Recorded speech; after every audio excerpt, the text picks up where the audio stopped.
Perfect.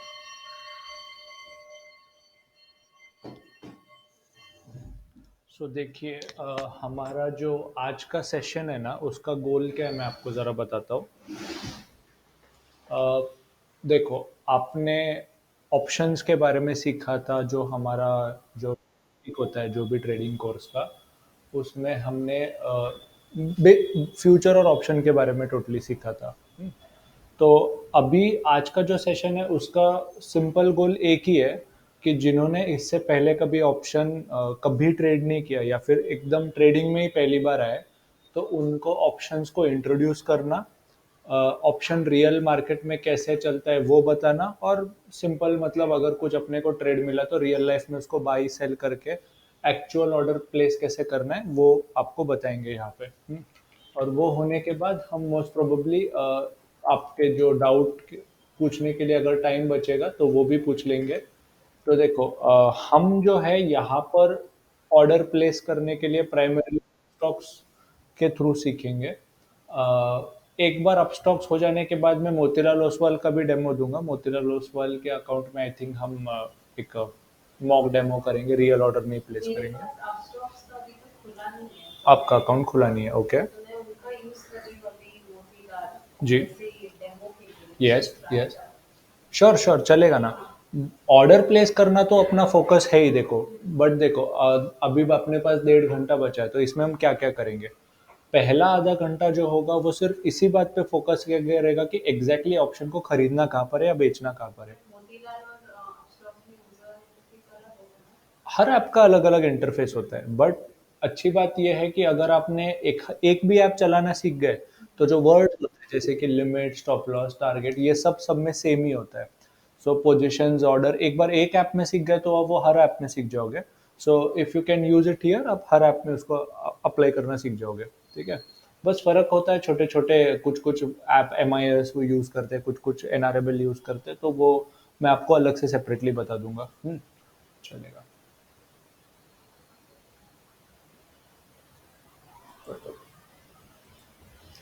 तो फिलहाल तो हम एक काम करते हैं, अभी फिलहाल फोकस करते हैं कि हम ऑप्शंस को खरीदते या बेचते कहाँ पर है। Let's just focus on the technical analysis part first.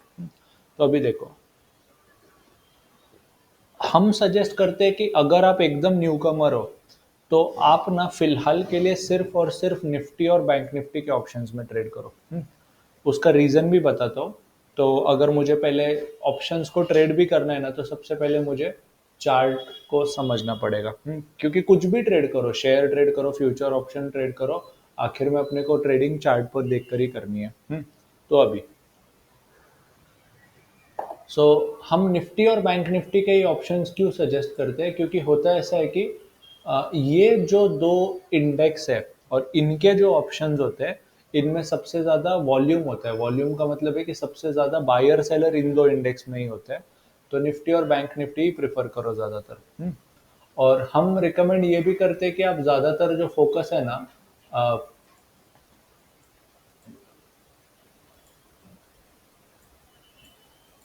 ज़्यादातर निफ्टी और बैंक निफ्टी के ऑप्शंस में करो। एंड ठीक है। दूसरा पॉइंट ये है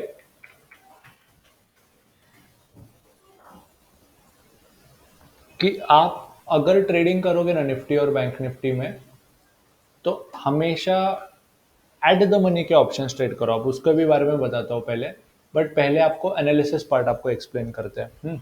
सो जनरली जब भी आप मार्केट में आते हो या सुबह सुबह कंप्यूटर शुरू करते हो अपना ऑप्शंस का ट्रेड करने के लिए, तो आपको पहले तो आपको मार्केट का व्यू एक पता होना चाहिए कि दिन भर आज मार्केट में क्या मूवमेंट एक्सपेक्टेड है।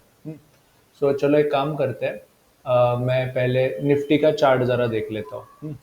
सो हम जब आते हैं मार्केट में, तो सबसे पहले एक अंदाज़ा लगाने का कोशिश करते हैं कि आज मार्केट ओवरऑल कौन सा डायरेक्शन में जाएगा। सो उसके लिए मैं सुबह सुबह एक थोड़ा देर के लिए न्यूज़ लगा देता हूँ।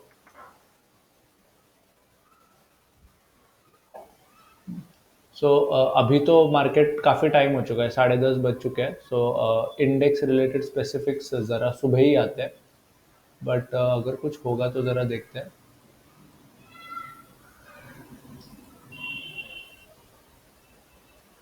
आईटी थोड़ा सा नेगेटिव में जा रहा है।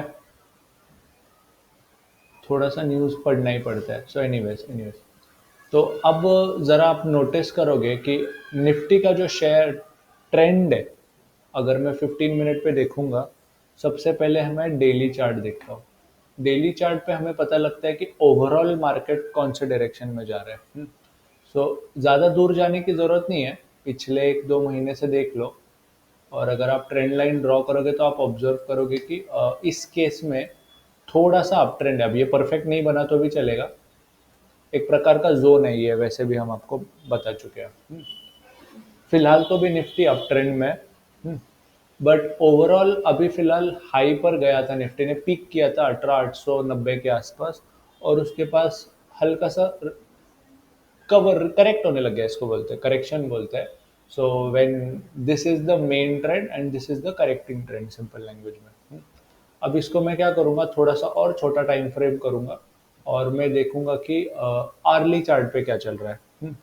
अगर 1 आवर के चार्ट पे देखा तो इस पर भी हमें क्या दिख रहा है कि बहुत काफ़ी देर तक अप ट्रेंड में था, एंड उसके बाद यहाँ पर ब्रेकडाउन हुआ था, ये हमको दिख रहा है।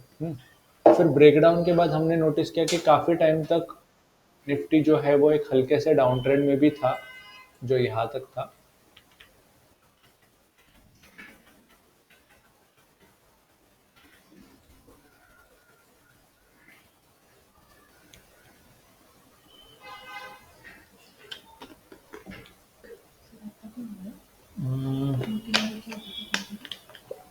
तो प्रमेश भोसले सांगतायत ना रे, सगळे मिक्स आहेत हे लोक। अच्छा आहे का? ओके. प्रणेश नावाचा होतो कोणतरी. ठीक है, ये पार्ट हो गया। सो फिलहाल तो भी हम क्या देख रहे हैं कि निफ्टी जो है गैप अप ओपन आज हुआ था, आज गैप अप ओपन होने के बाद थोड़ा सा नीचे आया है, एंड मोस्ट प्रोबेबली अभी वो हल्के से सपोर्ट के आसपास आ रहा है। अब इसको कैसे चेक करेंगे, मैं इसको हटा देता हूँ और फिर क्या करता हूँ, मैं हॉरिजॉन्टल सपोर्ट रेजिस्टेंस लगाने की कोशिश करता हूँ। सो पहले तो क्या करना है, रैंडमली कहीं पे भी एक हॉरिजॉन्टल लाइन लाओ। उसके लिए आप यहाँ पर आओ, हॉरिजॉन्टल लाइन पे क्लिक करोगे या ऑल्ट एच भी दबा दोगे तो भी एक हॉरिजॉन्टल लाइन बन जाएगी। उसके बाद आपको क्या करना है, इस लाइन को ऐसे किसी पॉइंट पे लाना है जहाँ पर आपको ज़्यादा से ज़्यादा पॉइंट्स आपको कनेक्ट होते हुए दिख रहे हैं। सो आप अगर यहाँ पर ऑब्जर्व करोगे कि निफ्टी ने यहाँ पर और यहाँ पर इस पूरे एरिया में बेसिकली एक प्रकार का हॉरिजॉन्टल सपोर्ट लिया है, तो हम एक्सपेक्ट कर सकते हैं कि इस लेवल पे आने के बाद निफ्टी हल्का सा पॉजिटिव बाउंस लेगा। ठीक है, अब इसी को मैं क्या करता हूँ, 15 मिनट में कन्वर्ट कर देता हूँ। सो आप जरा ऑब्जर्व करो, यहाँ पर इस एरिया या इस जोन में निफ्टी हल्का सा सपोर्ट ले रहा है, और आप देख रहे हो यहाँ पर आने के बाद हल्का सा बाइंग भी आ रहा है। बट अभी तक अपने को ये गारंटी नहीं है कि यहाँ से आकर उसने वापस से सपोर्ट ले रहा है कि नहीं, तो इसके लिए हम कुछ तो बुलिश कैंडल वगैरह आने का वेट करेंगे। जैसे कि यहाँ पर देखिए, यहाँ पर आकर इसने देखिए बुलिश आर्मी पैटर्न बना है, और इसी पैटर्न को ना एक और ये जो आप यहाँ पर देख रहे हो ना, इस पैटर्न का एक और नाम है जिसका नाम है बुलिश हैमर, जिसमें ये जो हरी कैंडल है इसका जो ये देखो एक हैमर की तरह दिख रहा है, हथौड़े की तरह। So this is bullish hammer, but आप इसको बुलिश हरामी की तरह भी देख सकते हो, और देख सकते हो कि लकीली यहाँ से अच्छा खासा निफ्टी पॉजिटिव गया। ये तो निफ्टी का है, तो मैंने निफ्टी का सपोर्ट यहाँ पर निकाला है, तो मैं आर्ली पे जाके इसका रेजिस्टेंस भी निकालने को ट्राई करता हूँ।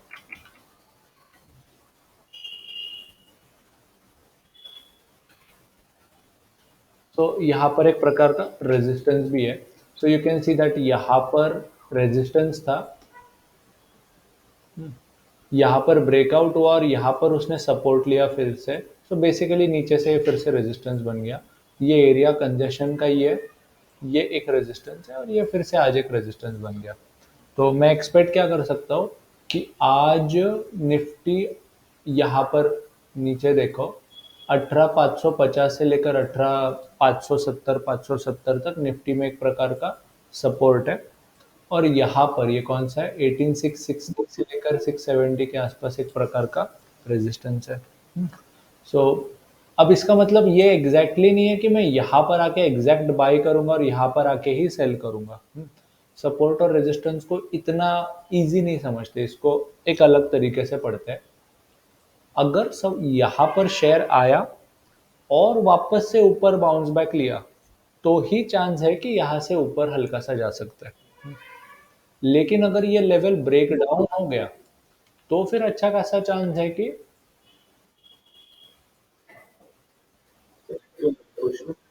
बोलिए। हाँ,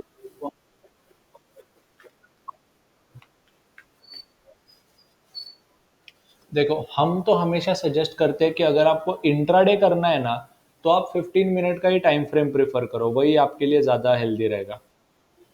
ठीक है। पहले सपोर्ट रेजिस्टेंस आप बना लो आवरली चार्ट पे।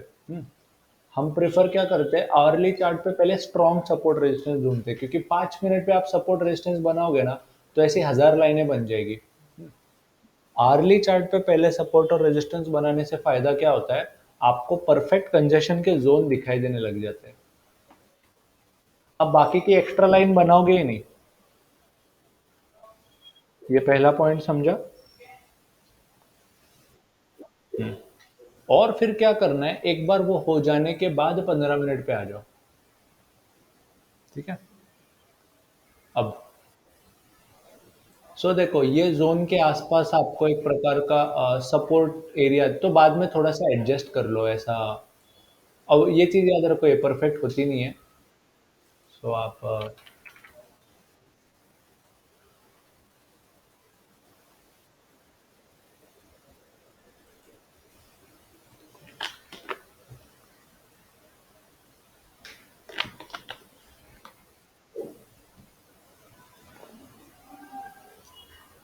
ठीक है नाउ।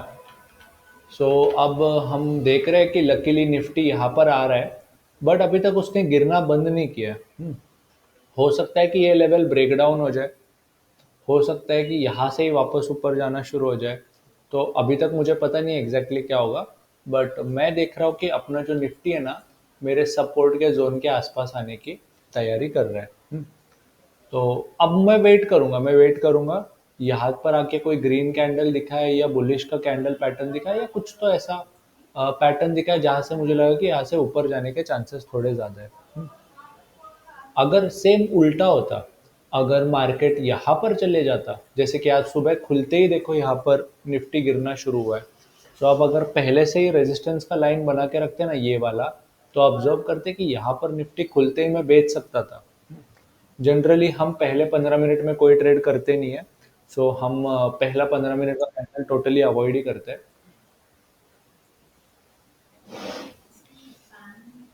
बंद करना है। दिस इज इट, ये हो गया निफ्टी का। अभी इसी प्रकार से बैंक निफ्टी ट्राई करते हैं। हमेशा स्पॉट प्राइजेस ड्रॉ करो। अब दिक्कत ऐसा हो गया है कि बैंक निफ्टी के केस में जो सपोर्ट है वो तो बहुत दूर चला गया है, लाइक आपको बहुत दूर दूर तक आपको कोई सपोर्ट मिलेगा नहीं। वापस से आर पे ही आता है पहले। आप यहाँ पर ऑब्जर्व करोगे कि एक टाइम पे पहले यहाँ पर एक रेजिस्टेंस हुआ करता था, जो ब्रेक आउट हो गया, उसके बाद बैंक निफ्टी ने सीधा वन साइड मूवमेंट लिया है। और उसके बाद आज जाके थोड़ा सा करेक्ट हो रहा है इस आर्ली चार्ट पे। तो अगर ये आर्ली चार्ट बंद हो गया, तो मोस्ट प्रोबेबली चांसेस है कि थोड़ा सा करेक्ट होके यहाँ पर आएगा। और तब तक मैं ज़्यादातर सेल वाले ट्रेड, नेगेटिव वाले ट्रेड लूंगा। मतलब अभी से इसको ना मैं बुलिश रहूंगा, बेरिश रहूंगा, ऐसा बोल देता हूँ। तेजी मतलब बुलिशनेस, मंदी मतलब बेरिशनेस, ऐसा बोलते हैं। मैं यहाँ पर मंदी का ट्रेड लूंगा। मंदी मतलब मैं एक्सपेक्ट करूंगा कि बैंक निफ्टी यहाँ से नीचे जाने के ज़्यादा चांसेस है। जब बाद में ये सपोर्ट वगैरह लेगा तब ऊपर जाएगा, तब बात का बाद में देख लेंगे। बट राइट नाउ जैसे मुझे दिख रहा है कि बैंक निफ्टी में हल्का सा रेजिस्टेंस यहाँ पर है और इस एरिया में। अब हम क्या करेंगे, इसको वापस से 15 मिनट में कन्वर्ट कर देंगे, and we can see that अभी फिलहाल बैंक निफ्टी एक प्रकार का रेजिस्टेंस ही दिखा रहा है। बोला। हाँ ना। हाँ। हाँ, यस, बरोबर हे। हाँ, सही है। करेक्ट। सो आपको एक प्रॉपर्टी पता होनी चाहिए अगर आपने पहले टेक्निकल एनालिसिस सीखा है तो, कि जो रेजिस्टेंस होता है वो ऊपर से क्या बन जाता है, सपोर्ट। सो ये यहाँ से नीचे की तरफ से ये जो एरिया या ये जो जोन था वो क्या था, रेजिस्टेंस था। और ये ऊपर से क्या बन जाएगा, सपोर्ट। ये सपोर्ट हासिल होने तक जनरली हम प्रेफर करेंगे कि हमको ये हमारे लिए सपोर्ट रह जाएगा। अभी हम एक्सपेक्ट कर रहे हैं कि आज का जो लोज है ना, वो प्रॉपरली टूट के बैंक निफ्टी नीचे आने की कोशिश कर रहा है। And now I can see that आज का जो बेसिकली क्लो ओपनिंग है, तो यहाँ पर ओपनिंग हुआ था और ये आई गेस कल का क्लोजिंग था। ये कब का है, 9:15 का, ये आज का ही है, आज का ओपनिंग है। हल्का सा नीचे आया, ऊपर ले जाने का कोशिश किया, बट वहाँ पर बेरिश एंगल्फिंग बन गया और वो कुछ होल्ड हो नहीं रहा है। तो मैं एक एक्सपेक्ट कर रहा हूँ कि ये ओपनिंग टूटना भी एक प्रकार का बेरिशनेस ही है। अब यहाँ पर एक प्रॉपर्टी यूज होती है गैप अप और गैप डाउन वाली, जिसमें आपको ये सिखाया गया होगा कि अगर शेयर गैप अप ओपन होता है तो 80% ऑफ द टाइम गैप भरता है, नीचे की तरफ आता है। और अगर गैप डाउन ओपन हुआ है तो 80% of the time gap fill होके ऊपर की तरफ जाता है और फिर उसके बाद ओरिजिनल मूवमेंट लेता है। सो ये आज गैप अप ओपन हुआ है and you can see that bank Nifty अभी फिलहाल गैप फिल करने की कोशिश कर रहा है। पहले तो वो ये वाला लेवल फिल करने की कोशिश करेगा यहाँ तक, 43,620 के आसपास। बट उससे भी 80% ऑफ द टाइम वो गैप फिल करके और भी नीचे आता है। सो राइट नाउ मैं एक्सपेक्ट कर रहा हूँ कि बैंक निफ्टी यहाँ से नीचे गिरेगा। क्यों गिरेगा ये समझ में आया, मैम आपको फिर से बताता हूँ। ये रेजिस्टेंस था एक प्रकार का, जो आर्ली आर्ली चार्ट्स पे हमने ड्रॉ किया था आज सुबह ही। एंड उसको अगर मैं 15 मिनट पर लेकर आया, सो आप क्या ऑब्जर्व करो, बाकी सब छोड़ दो। दिस वॉज टूडेज ओपनिंग के आसपास का एरिया। It broke down. अब इसके पीछे का लॉजिक क्या है, देखो जब प्राइस टूटता है ना, समझो एक इंपॉर्टेंट प्राइस है जो आज के लिए इंपॉर्टेंट है। सो लेट्स से 100 रुपए के आसपास सपोर्ट था। सपोर्ट का मतलब बेसिकली क्या है, कि वहां पर आने के बाद लोग ऐसा एक्सपेक्ट कर रहे हैं कि यहाँ से वापस ऊपर जाने के चांसेस ज्यादा है, तो यहाँ पर आके मैं बाय करूंगा, ऐसा लोगों ने सोच के रखा है पहले से ही। बट अगर वो प्राइस भी इसको ऐसे समझो कि सपोर्ट पे लोग क्या करते हैं, अपने बाइंग के ऑर्डर लगाते हैं। तो वहां पर सबके बाई के ऑर्डर है, मतलब जनरली वहां से ऊपर जाने की शक्यता ज्यादा है। बट हुआ ऐसा कि जो फ्रेश नए बायर्स आए या फ्रेश नए सेलर्स आए, उन्होंने शेयर को और नीचे नीचे 99 98 पे बेचना शुरू कर दिया। अब जिन भी लोगों ने 100 पे बाय किया था, वो लोग क्या सोचेंगे कि यार अब ये 100 का लेवल टिक नहीं रहा है, तो मैं क्या कर देता हूँ, निकल जाता हूँ इस ट्रेड से। सो निकलने के लिए वो लोग क्या करेंगे, सेल करेंगे। और जब सेलर्स बढ़ते हैं तो जनरली वो लोग क्या करते हैं, प्राइस को और नीचे नीचे नीचे लेके जाते हैं। सो जिसने भी खरीदा था यहाँ पे समझो 49,600 पे, वो क्या सोचेगा, यार 49,600 तो अभी टूट रहा है, तो अब मैं इसको बेचना शुरू कर देता हूँ। सो 49,500, 49,400, मैं बहुत बड़े बड़े नंबर बोल रहा हूँ। ऐसे कर करके वो लोग बेचना शुरू करेंगे, जिसकी वजह से और फ्रेश सेलर आएंगे और फ्रेश सेलर आएंगे। सेम उल्टा केस जब ब्रेक आउट होता है ना, तो लोग क्या सोचते हैं कि अभी यार बायर्स आएंगे, सो उस प्राइस के मूवमेंट का फायदा उठाने के लिए और फ्रेश बायर आएंगे, और जो शॉर्ट सेलर होंगे वो अपनी पोजीशन काटेंगे। और पोजीशन कैसे कट करेंगे, फ्रेश बाय करके उसको। ठीक है। सो जनरली इस प्रकार से ब्रेकआउट और ब्रेकडाउन काम करते हैं। सो अभी हम देख रहे हैं कि वो लेवल जो है वो फिर से गिरना बंद हो चुका है। तो हम क्या करते हैं, हाँ बोला, हाँ बोला बोला।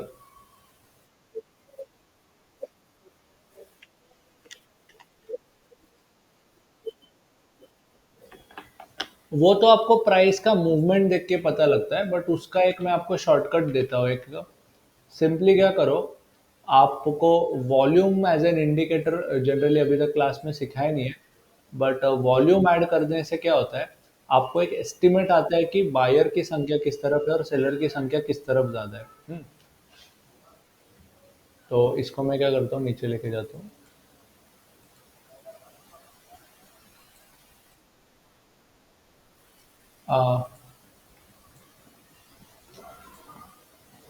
सो यहाँ पर आप एक नोटिस करो कि जब गिर रहा था, सो ज़्यादा वॉल्यूम से नीचे गिरा, वैसे भी फर्स्ट कैंडल है, वॉल्यूम ज़्यादा ही होता है।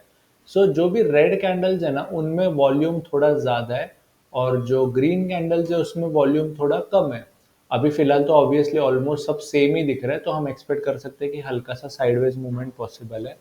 तो मैंने क्या किया, इसमें एक और इंटरनल इंट्राडे का ट्रेंड लाइन लगाया, और फिर मैं क्या देख रहा हूँ कि एक, दो, तीन, ये काफी सारे, और यहाँ पर एक हल्का सा सपोर्ट लेने की कोशिश कर रहे हैं। सो मैं एक्सपेक्ट कर रहा हूँ कि यहाँ से बैंक निफ्टी ज्यादा पॉजिटिव जाने के चांसेस है। सो ये चार्ट बता रहा है। अब इसको पता करने के और भी तरीके हैं। तो अब फाइनलाइज करना है तो अपने को वेट करना पड़ेगा until this very candle finishes. या फिर अगर आप पहले ही ट्रेड लेना चाहते हो, तो आप रिस्क ज़्यादा लेना चाहते हो, तो एग्रेसिव ट्रेडर हो तो वो भी ले सकते हो। आपको थोड़ा प्राइस कम सस्ते में मिलेगा वो ऑप्शन। बट अगर आप एग्रेसिव ट्रेडर नहीं हो, तो आप इसमें वेट कर सकते हो।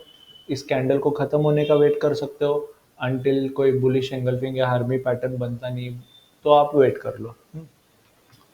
तो right now I can see that ये ट्रेंड लाइन तो बोल रहा है कि यहाँ से हल्का पॉजिटिविटी आने का चांसेस है।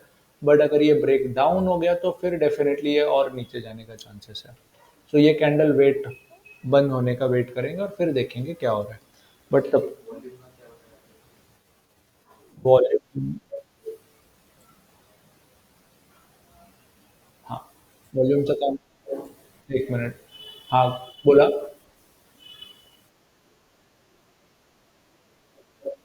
आता प्राईम प्रॉब्लेम काय असतो, की 5 मिनिटची जी टाइम फ्रेम असते ना, ते खूप छोटे छोटे मुवमेंट देते. सो तुमचे टार्गेट ₹2 राहतील, स्टॉप लॉस ₹3 राहतील, और उससे प्रॉब्लम क्या होगा कि आपका उतना ब्रेक इवन तो निकलना चाहिए ना, प्रॉफिट तो उतना नहीं मिलना चाहिए कि आपका ब्रोकरेज वसूल हो जाए।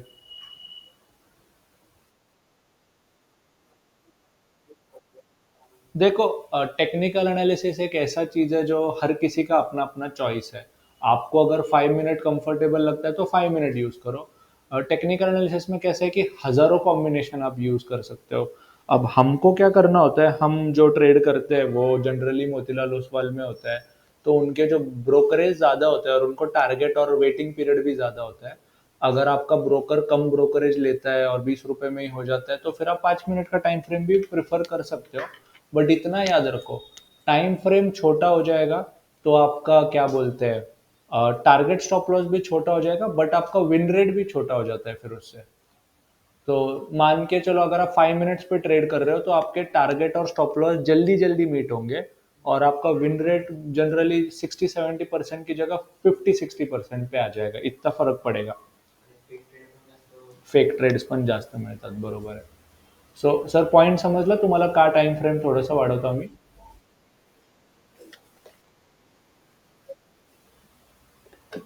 क्या बोल रहे हैं. हाँ.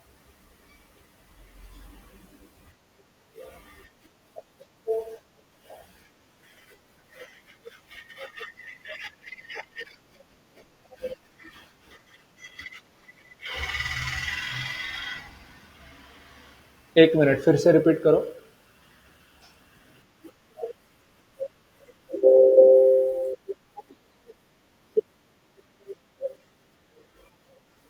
आपको टेक्निकल एनालिसिस में proper bullish engulfing bullish harami pattern सिखाया है ना. तेच वापरा. हा, तर ते ते बेसिकली ट्रेडिंग काय चान्सचा गेम आहे. तुम्हाला थोडासा तर चान्स घ्यावाच लागणार. सो त्याला पर्याय नाही काय. आपण सपोर्ट वरती शोधलं की आपला 6 पैकी 6 ट्रेड बरोबर येण्याचे चान्सेस वाढतात. सो तोच बेसिकली गेम आहे. सो आपल्याला म्हणूनच तर स्टॉप लॉस लावावा लागतो ना, कारण रिस्क असतेच कायम.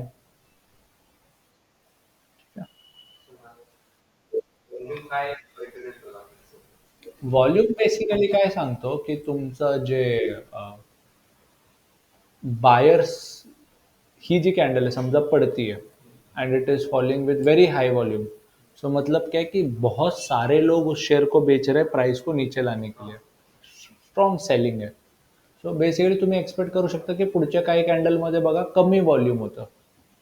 सो लाइक सेलर्स ज्यादा फोर्स से बेच रहे हैं और बायर्स उसको बहुत कम फोर्स से खरीद रहे हैं.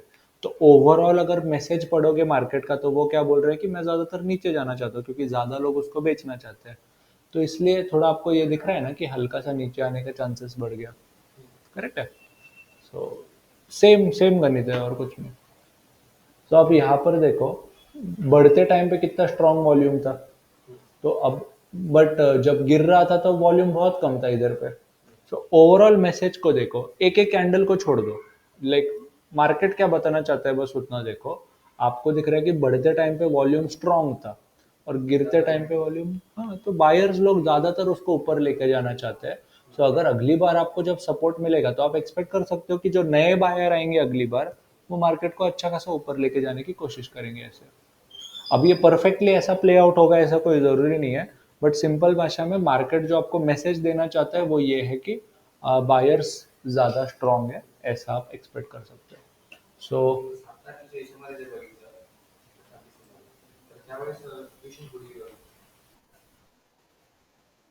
एक मिनिट थांबा आधी हा वाला क्लिअर होऊन द्या, मग येतो तुमच्याकडे, एक दोन मिनिटं द्या. हाँ, एक मिनट, बाकी सबको आ रहा है क्या आवाज ठीक से? मॅम तुम्ही तुमचं जरा इंटरनेट कनेक्शन चेक करता का किंवा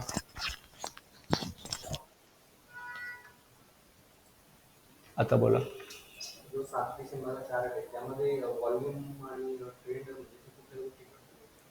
तो ऐसे भी दिन आएंगे ना, तो देखो हर दिन आपको पार्टी होगी ऐसा जरूरी नहीं है।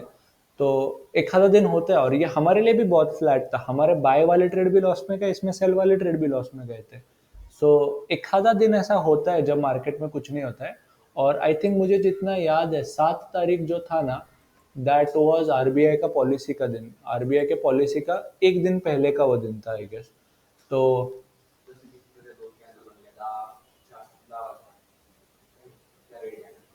ह्या दोन रेड कॅन्डल, ही दोन मोठ्या कॅन्डल. हम्म.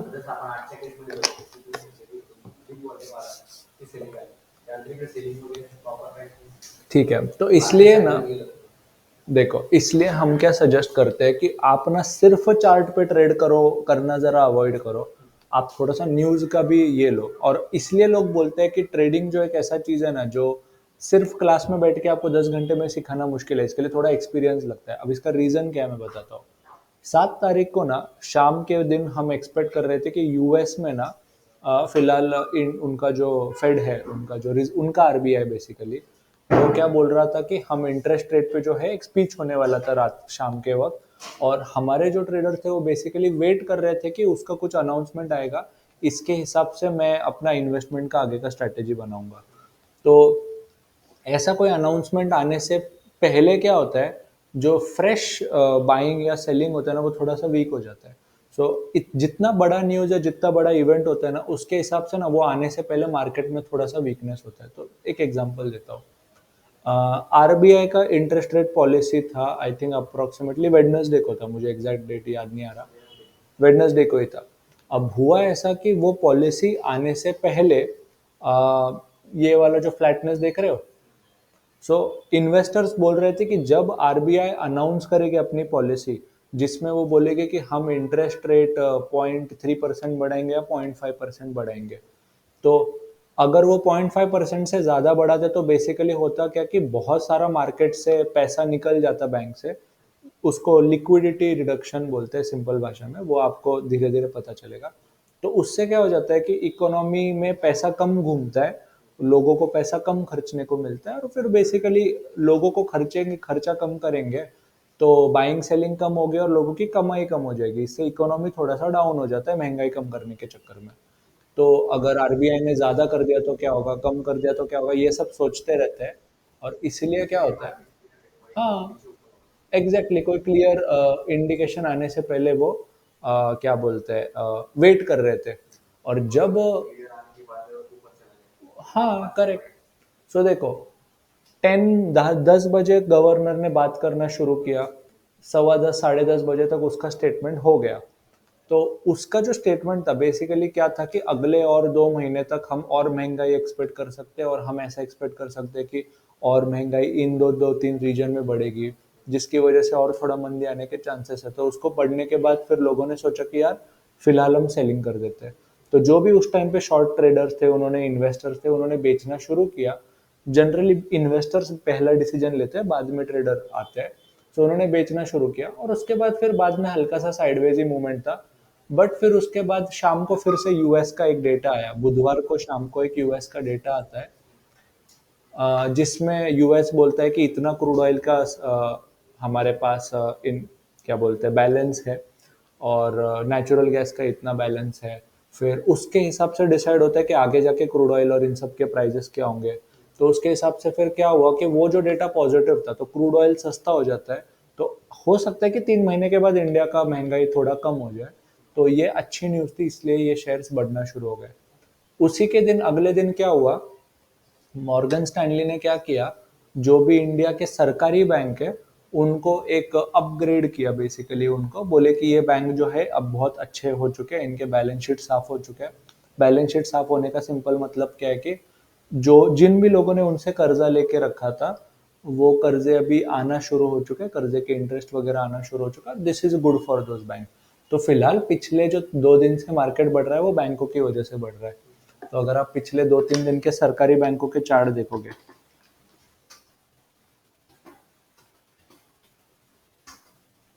ये कैनरा बैंक का चार्ट है, एसबीआई का चार्ट इतना खास नहीं बढ़ रहा है, बट ये है एसबीआई का चार्ट। प्राइवेट बैंक भी अच्छे परफॉर्म कर रहे हैं पिछले कुछ टाइम से। ये अगर आप चार्ट देखोगे तो ये आईसीआईसीआई का है। एक्सिस बैंक कल और परसों में बहुत अच्छा बढ़ रहा था। ये एक्सिस बैंक का तो क्लियर कट पॉजिटिव था।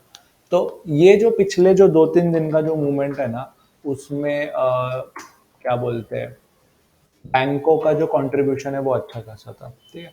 सो ऐसा आपको स्टोरी पढ़ने को आना चाहिए, और वो स्टोरी तभी समझ में आएगा जब आप रेगुलर बेसिस पे न्यूज़ पढ़ोगे। तो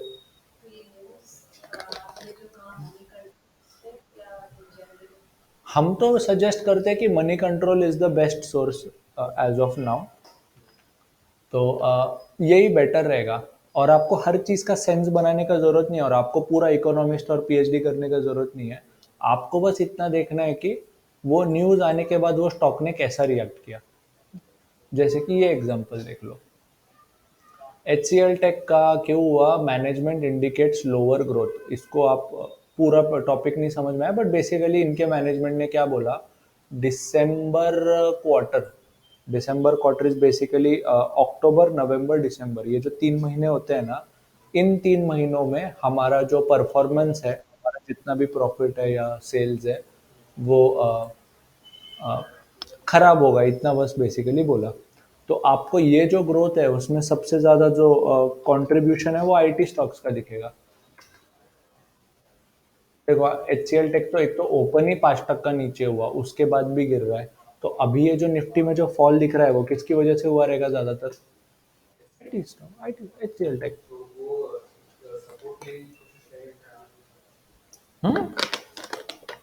अभी आप देख रहे हो कि हल्का सा सपोर्ट ले रहा है निफ्टी। तो ये आईटी स्टॉक बोल रहे हैं कि अब इन्वेस्टर्स ने सोचा रहेगा कि यार बहुत हो गया, बहुत गिर गया, अब इससे ज़्यादा बेचते नहीं है। अब ये क्या सोच रहा हो चल रही होगी ये तो मुझे पता नहीं है, ये निफ्टी किसकी वजह से बढ़ रहा है वो भी पता नहीं है। तो इसके लिए ना मैं आपको एक ट्रिक बताता हूँ। सबसे पहले आपको ये समझना होगा कि निफ्टी 50 बनता किन चीज़ों से है। तो सबसे पहले ना मैं आपको निफ्टी के कॉन्स्टिट्यूएंट ज़रा बता देता हूँ। Yes,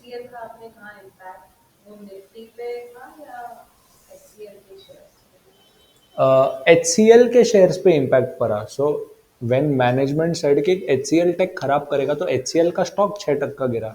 but since H C L tech is almost 6% of Nifty 50, तो एच सी एल गिरेगा तो निफ्टी भी गिरेगा ना। सो आपको ये बताया कि निफ्टी 50 बैंक निफ्टी कैलकुलेट कैसे होता है, बताता हूँ।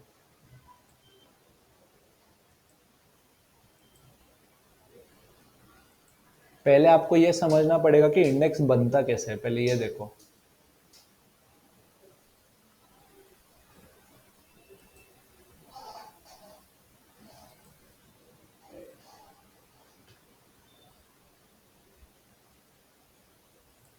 मैं 3 कंपनियां लेता हूँ, Reliance, H C L, Infy, S B आई,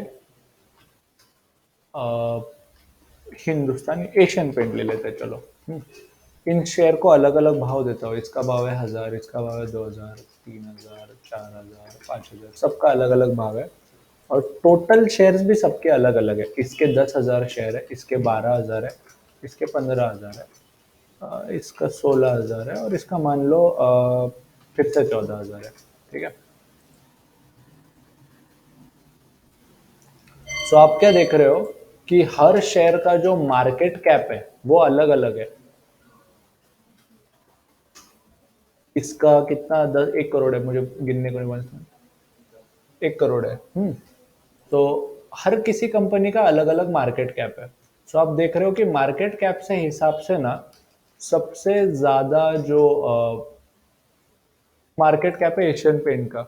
तो अगर एशियन पेंट 1 रुपया भी गिरेगा तो मार्केट पूरा ज्यादातर गिरेगा, ज्यादा गिरेगा, ऐसा समझो। सो अब मैं क्या करता हूँ, मार्केट कैप का एडिशन कर देता हूँ। अब ये हो गया टोटल। सो मैं क्या करता हूँ, इस पूरे मार्केट, इसका भी सम निकाल देता हूँ, टोटल नंबर ऑफ शेयर्स का। सो मैंने जो निकाला ना, इसको बोलते हैं weighted market cap based index. So मैंने पूरे मार्केट कैप को डिवाइड किया टोटल नंबर ऑफ शेयर से, तो मुझे वेटेड एवरेज प्राइस मिला 2890। एवरेज निकाला। तो अगर कल मान लो रिलायंस का शेयर 1000 से बढ़ के चलो 1100 हो गया, तो मेरा इंडेक्स ऊपर जाना चाहिए। तो मेरा इंडेक्स चला गया 2922। ठीक है। सो जब रिलायंस 100 रुपया बढ़ा, यानी कि 10% बढ़ा, तो मेरा इंडेक्स वैल्यू मान लो 200 पॉइंट बढ़ा। बट कल अगर एशियन पेंट 10% बढ़ा, 5500 हो जाता है, तो इंडेक्स देखो कितना बड़ा बढ़ जाता है, तो 200 पॉइंट बढ़ जाता है। बट अगर इन्फोसिस 200 पॉइंट गिरा, तो मेरा इंडेक्स वैल्यू फिर से नीचे आ गया। तो होता ऐसा है कि हर सेकंड में ये शेयर के भाव ऊपर नीचे जाते रहते हैं। बट हाँ, सांगतो, बट इंडेक्स बनता कैसे पता चला? बस अब इतना ही याद रखो कि ये जो है ना, यहाँ पे 5 ली है ना, रियलिटी में 50 कंपनियां होती है, और 50 कंपनियों के अलग अलग प्राइजेस होते हैं। सो अगर आपको ये चेक करना है कि कौन से कॉन्स्टिट्यूएंट्स है, तो वो रेडीमेड है अवेलेबल यहाँ पर। सो ये कौन सी वेबसाइट है, इसको निफ्टी 50 इंडेक्स वेबसाइट है, इसको अलग से देखते हैं। ये है निफ्टी 50 में कंट्रीब्यूशन। इंडेक्स का वजन 100% है। सबसे ज्यादा कंट्रीब्यूशन या वजन जो है इंडेक्स में है रिलायंस का, जो है 10%। यानी कि रिलायंस अकेला निफ्टी को 1-2% ऊपर, 1-2% नहीं, आधा 1% ऊपर नीचे लेके जा सकता है, अगर वो खुद 2% बढ़ेगा तो। सो इफ रिलायंस इंक्रीजेस 4%, तुम्हारा निफ्टी में अप्रोक्सीमेटली 0.3-0.4% का इंक्रीज सिर्फ अकेला रिलायंस लाएगा। अब अगर तुम एक और चीज नोटिस करोगे, दूसरा तीसरा बैंक है, इसका 9%, इसका 8%, तो कुल मिला के 17% हो गया। So 17% H D F C और आईसीआईसीआई ने लाया। तो अब अगर H D F C ICICI बढ़ेंगे तो निफ्टी भी बढ़ेगा। बट दिक्कत ऐसा होगा कि अगर रिलायंस 2% गिरा, एच डी एफ सी 1% बढ़ा, निफ्टी में फिर भी कोई मूवमेंट नहीं आएगा। समझा? It's very different. Bank Nifty में सिर्फ 13 बैंक है, और निफ्टी 50 में अलग अलग सेक्टर की 50 कंपनी है। सो अगर मैं निफ्टी 50 कॉन्स्टिट्यूएंट ऐसा लिखता हूँ,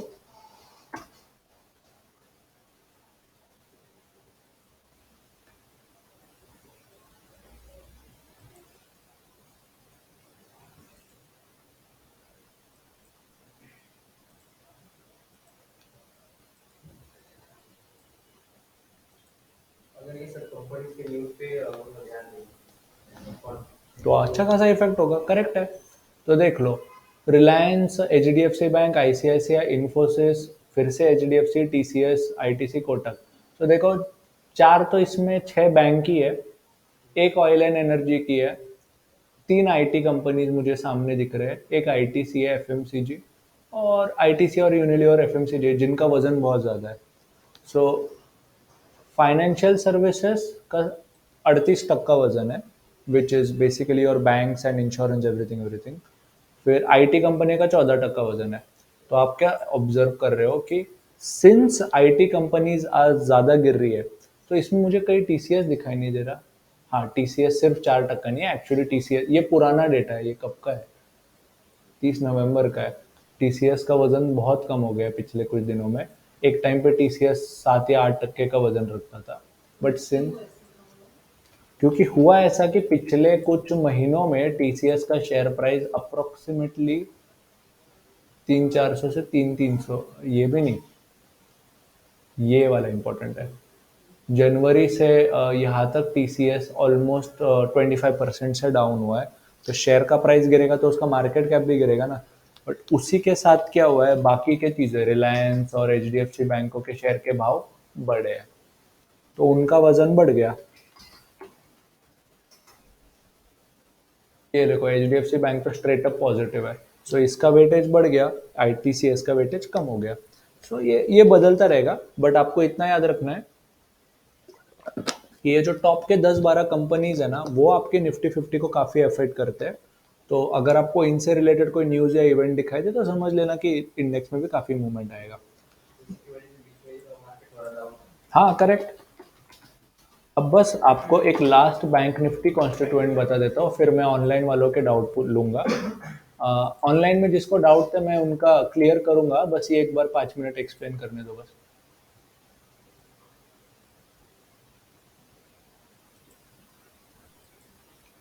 कहाँ पे थे, बैंक निफ्टी कॉन्स्टिट्यूएंट्स पे।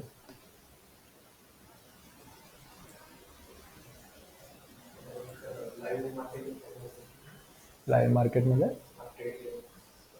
घेऊ ना, घेऊ आधी।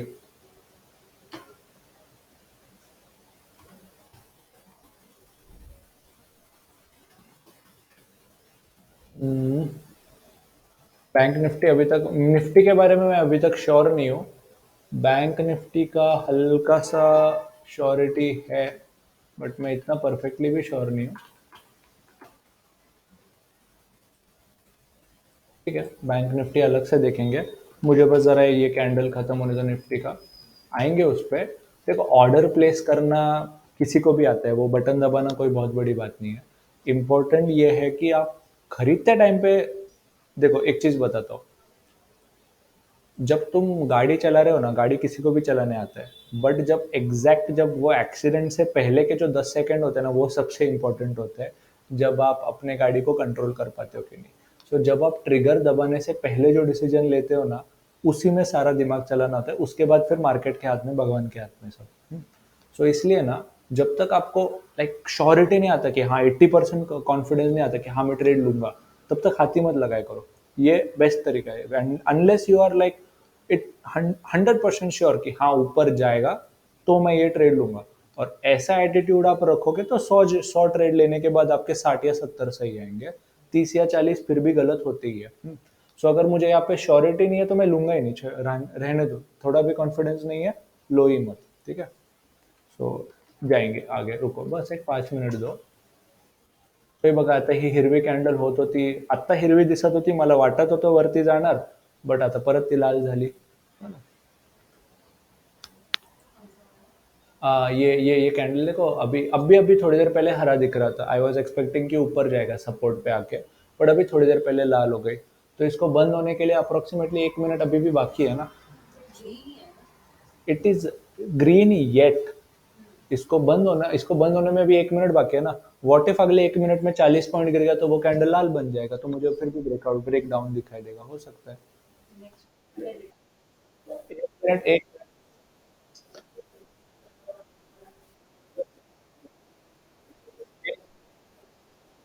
देखो सबसे पहले मैं आपको एक बताता हूँ कि एक आदमी का डाउट कंप्लीट होने से पहले दूसरा आदमी डाउट नहीं पूछेगा। ठीक है, एक का क्लियर होने दो, फिर मैं आगे लेकर जाऊंगा, 2 मिनट दो बस। आपका हो गया क्लियर? हाँ, हो सकता है ना कि अभी देखो 40 पॉइंट गिर गया तो वो फिर से रेड में कन्वर्ट हो जाएगा। या दिस कैंडल, अभी देखो ना यहाँ पे 40 सेकंड बचे हैं राइट में।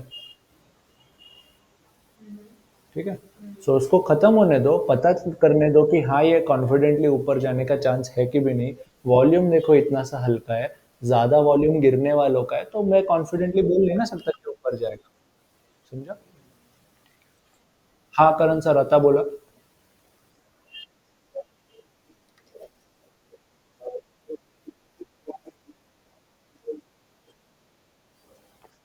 Correct, correct, right. हाँ, चलो तो एक काम करता हूँ, मैं आपको ना अभी बैंक निफ्टी के कॉन्स्टिट्यूएंट दिखाता हूँ। सो ऑब्वियसली बैंक निफ्टी के नाम में ही लिखा है कि सिर्फ बैंक्स होंगे। H D F C, I C I C I, Axis, S B I, Kotak, Indus, ये सब बैंक है और बैंक ही है सब के सब। बट इनमें भी आप देखो सबसे ज्यादा वेट किसका है, H D F C bank, I C I C I और एक्सिस का है। तो कल आपने बैंक निफ्टी में इतना ग्रोथ क्यों देखा, क्योंकि कल एक्सिस बैंक अच्छा खासा देखो हो गया। Right? तो कल एक्सिस बैंक अच्छा खासा पॉजिटिव गया था। कल का चार्ट कौन सा है, 8 तारीख का। आज प्रॉफिट बुकिंग, अब उसके रीजंस हो सकते हैं, पहले मैं कल का कंप्लीट कर लूँ। सो ये रहा कल का चार्ट। सो आपने अगर कल का नोटिस किया तो एक्सिस बैंक अच्छा खासा स्ट्रांग लेके जा रहा था, जो बैंक निफ्टी का काफी बड़ा कंट्रीब्यूटर है। सो आप नोटिस करोगे कि एक्सिस बैंक काफी पॉजिटिव गया, जिसकी ही वजह से बैंक निफ्टी कल इतना अच्छा पॉजिटिव गया। कब की बात है ये, 8 दिसंबर। 8 दिसंबर, हाँ ये रहा। सो 9:15 से देखो काफी पॉझिटिव्ह गया कल का दिन पूरा। सो करण सर, तुमच्या क्वेश्चनचा एक आन्सर मिळाला का आधी?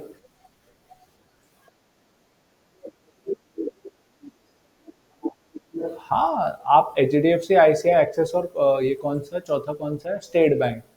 अब इन्हीं 5 बैंकों को देख लो। ये 26, 24, 12, 11, 10, यही सबसे बड़े कंट्रीब्यूटर है पूरे इंडेक्स में।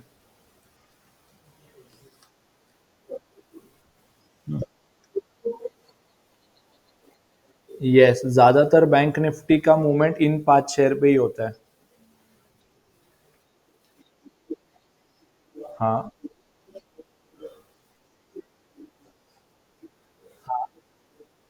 सो फिर आप एक्सपेक्ट करो कि बैंक निफ्टी ओवरऑल नेगेटिव ही जाएगा। बट उसका भी एक ट्रिक बताता हूँ, उसका भी एक सॉल्यूशन देता हूँ, हमारे पास उसका भी आंसर है।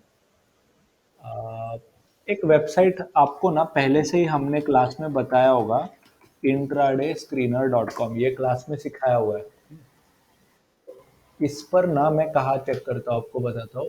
लॉग इन करो, लॉग इन है, मार्केट्स में गया, इंडेक्स कंट्रीब्यूटर में गया, और फिर मैंने अगर बैंक निफ्टी खोला, so I can see that today H D F C bank काफी पॉजिटिव, अभी ये टक्के में कितना 0.5% पॉजिटिव है, एंड ये एक्सिस बैंक 0.7% नेगेटिव है। तो हाँ, तो ज्यादातर बैंक मुझे, बड़े banks H D F C, IndusInd और कोटक बैंक स्ट्रांग दिख रहे हैं, और एक्सिस बैंक और आईसीआईसीआई बैंक हल्के से वीक दिख रहे हैं। सो मैं ज्यादातर स्ट्रेंथ देख रहा हूँ बैंक निफ्टी में। तो इसको देखकर मैं एक और ऐसा अंदाजा लगा सकता हूँ कि आज बैंकिंग जो है, बैंक निफ्टी जो है वो बायस पॉजिटिव रहेगा। मैं ऐसा गारंटी से बोल रहा हूँ नहीं कि बैंक निफ्टी डेफिनेटली पॉजिटिव जाएगा। Yes, axis bank is in bank Nifty right ना, एकदम लाइव मार्केट चल रहा है। इसको बस प्रॉब्लम है कि थोड़ा सा रिफ्रेश करना पड़ता है। तो मैं इसको रिफ्रेश कर देता हूँ। सो अभी थोड़ी देर पहले 37 था ना, अब ये 38 हो गया। हाँ, ये देखो निफ्टी का इधर है बटन। देखो निफ्टी को आज आईटी कंपनियां काफी नीचे खींच रहे हैं।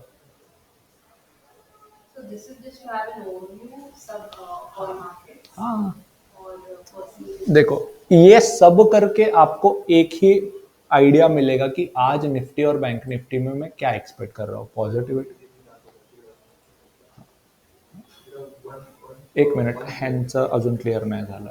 मॅम आपका हो गया क्लियर? ठीक है, आता बोला। 40%,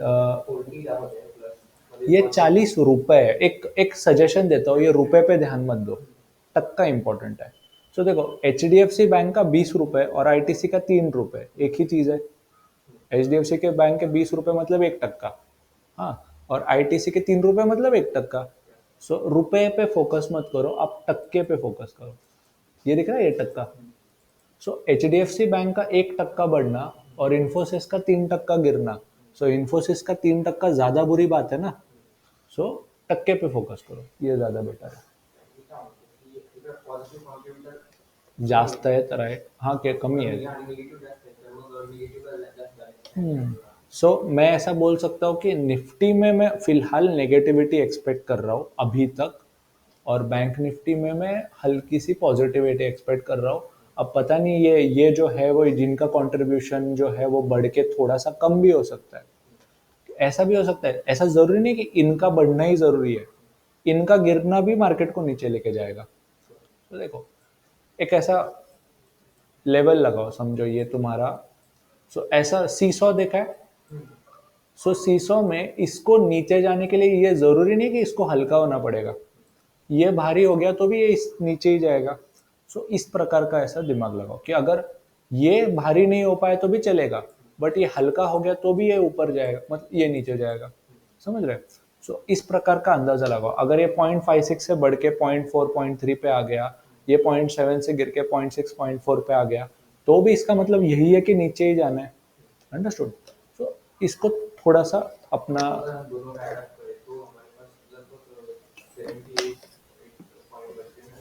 हम्म।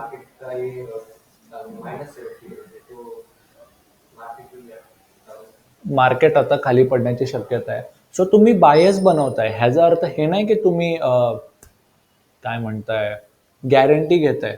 तुमचा फक्त डायरेक्शनचा एक आता अंदाज बनतोय. सो आणि अंदाज त्याने ऑलरेडी सांगितलं पण बँक निफ्टीमध्ये ब्रेकडाउन झाला. सो आपलं बघा, फर्स्ट ऑफ ऑल अंदाज बनाया कि हमने मार्केट नेगेटिव जाने का चांसेस है, और ब्रेकडाउन होने के बाद अपने को श्योरिटी आ गया कि अभी मार्केट नीचे जाने का चांस है, अब मैं पुट खरीद सकता हूँ. आता झालं क्लियर? ऑनलाइन में किसी और को कुछ डाउट है क्या? आई थिंक ओमकार सर को कुछ पूछना था.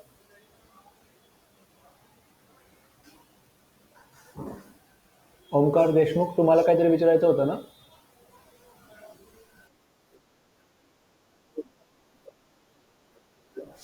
सर ते वेगळं टेक्निकल अनालिसिसच्या बॅचमध्ये विचारा ना, कारण ते त्याचा टॉपिक आहे. सध्या आपण आपलं ऍक्च्युअल ट्रेडिंगवर फोकस करूया. तुमचा बॅच अजून व्हायचा आहे ना पूर्ण?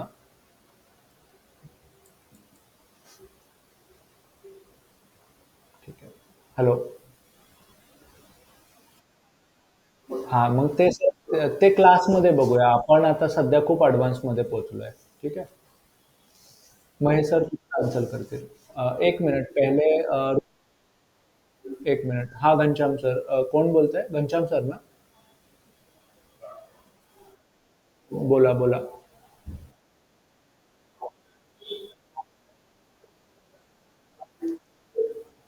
सर वो भी इंट्राडे में आपको इतना अभी काम नहीं आएगा, क्योंकि ऑप्शन चेन एक बहुत बड़ा टॉपिक है.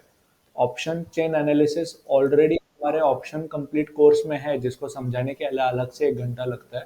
तो फिलहाल हम क्या करेंगे, इंट्राडे में कैसे ट्रेड करना है उस पर फोकस करेंगे. बट ऑप्शन चेन यूज आता है इंट्राडे ट्रेड लेने टाइम पे, वो मैं आपको अलग से बताऊंगा. अ, रुचा मैम, तुम्ही विचारायचा? हाँ. हाँ. देखो, हाँ, बताता हूँ. अब इसका आंसर बेसिकली क्या है, हम जो कर रहे हैं वो रिटेल ट्रेडर है. हम अपने आप को रिटेल ट्रेडर बोलते हैं, मतलब जो छोटे छोटे ट्रेडर होते हैं. अपना कैपिटल कितना, 15 20 30 1 लाख के ऊपर जाएगा नहीं. तो हमारा क्या सजेशन है कि अगर आप ट्रेड लोगे ना, तो कोशिश करो कि 20,000 एक लॉट के लिए रहेगा. हेलो. 20,000 एक लॉट के लिए रहेगा, जिसमें आपका स्टॉप लॉस 500 से 1,000 के बीच में रहेगा. अगर आपके पास 40,000 है तो 2 लॉट खेलोगे, 60,000 है तो 3 लॉट खेलोगे. ऐसा गणित रखो आप. बट अगर आप, जनरली आम्ही सजेस्ट करतो की 1,000 रुपयाचा स्टॉप लॉस सेफ असतोच, ते पाहिजेच. तुम जाते टाइम पे 1,000 रुपया जाएगा, मिलते टाइम पे 2 3 हजार मिलेगा, तो इतना जनरली होता चाहिए ही आपको. लेकिन अगर आप एकदम ही नए हो और आपको कुछ भी नहीं आता है, तो आपका कैपिटल 2 लाख रहेगा तो भी आप एक ही लॉट खेलोगे. नए लोगों को हम एक लॉट के ऊपर सजेस्ट ही नहीं करते.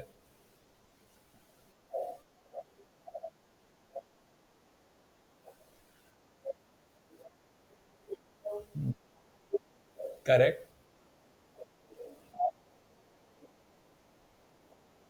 अगर आप फ्रेशर हो और इंट्राडे कर रहे हो तो बाइंग पे फोकस करो। सेलिंग की जो स्ट्रैटेजी है ना वो काफी एक्सपीरियंस्ड लोगों के लिए, और उसमें एटलीस्ट 2 से 2.5 लाख रुपए का कैपिटल सिर्फ एक लॉट का लगता है। तो वो बहुत महंगा जाएगा नए लोगों के लिए। 1 मिनिट सांगतो, तुमचं आधी सांगतो, आधी नयन सरला बनवूया। नयन सर काय विचारायचंय का?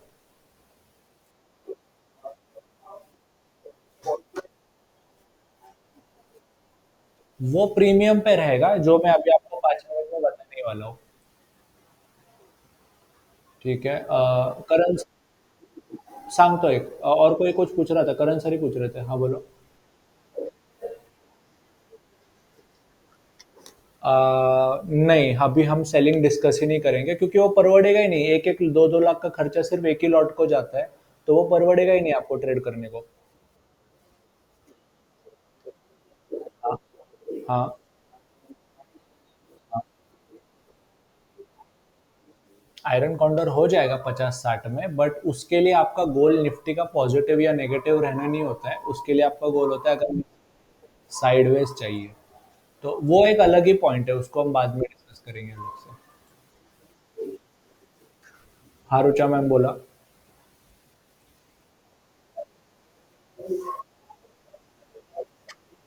हाँ हाँ हाँ हाँ, बोलो बोलो। ठीक है, कोई बात नहीं। सो लेट्स सी, मेरे मेरे इस अकाउंट में पैसा है क्या? कुछ कोई पूछ रहा था क्या? एक मिनट, रुचा मैम बोला परत। हाँ, देखो, इंट्राडे स्कैल्पिंग आखिर में दोनों एक ही चीज है। अगर आप बाय करके आपका टारगेट स्टॉप लॉस 10 मिनट में हो रहा है तो उसको स्कैल्पिंग बोलेंगे। अगर आप वही टारगेट स्टॉप लॉस के लिए एक आधा घंटा वेट कर ले होते हो तो उसको इंट्राडे बोलेंगे। सो आखिर में घूम फिर के एक ही चीज है। ठीक है। हाँ बोला सर। हाँ।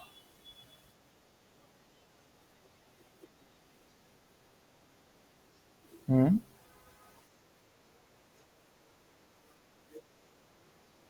ठीक है। हाँ हाँ हाँ। अब देखो, इस केस में ना क्या होता है, अगर मार्केट में वोलेटिलिटी ज़्यादा है, मतलब मूवमेंट ज़्यादा है ना, तो जनरली आपके स्टॉप लॉस बढ़ जाते हैं। तो इसलिए हम क्या करते हैं, जब स्टॉप लॉस लगाते हैं ना, तो शेयर का मतलब जो स्पॉट प्राइस होता है, जो निफ्टी का जो स्पॉट रहता है, उसको देख के एसएल नहीं लगाते। हम जनरली ऑप्शन का ही प्रीमियम देख के एसएल लगाते हैं। सो एक आयडिया देता हूँ आपको, यहाँ पे दिखाता ही हूँ आपको। ठीक है। सो फक्त स्टॉप लॉस किती लावायचा हाच क्वेश्चन है ना? ठीक है। अभी एक काम करते हैं, अभी ना नए क्वेश्चन लेना बंद कर देते हैं। अभी हम क्या बोलते हैं, ऐप में एक्चुअल ऑर्डर्स वगैरह ट्राई करते हैं, कुछ हुआ तो। अभी देखो मैम इधर।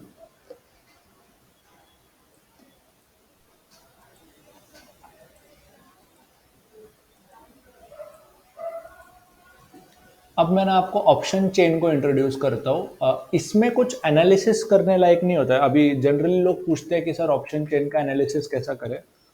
ऑप्शन चेन का एनालिसिस करना पॉसिबल है और उसको कर भी सकते हैं, बट दिक्कत ऐसा होता है कि जो जनरली जो नहीं, कि टीवी पे ऑप्शन चेन एनालिस्ट करके जो बोलते हैं, उनका जो ट्रेड होता है वो 5-5, 10-10 मिनट या 1-1 घंटे का नहीं होता है। उनका ट्रेड पूरे हफ्ते भर का होता है, जब एक्सपायर होने तक। तो ये लोग ऑप्शन चेन का एनालिसिस क्या करते हैं, highest selling point, highest buying point ये ढूंढने के लिए।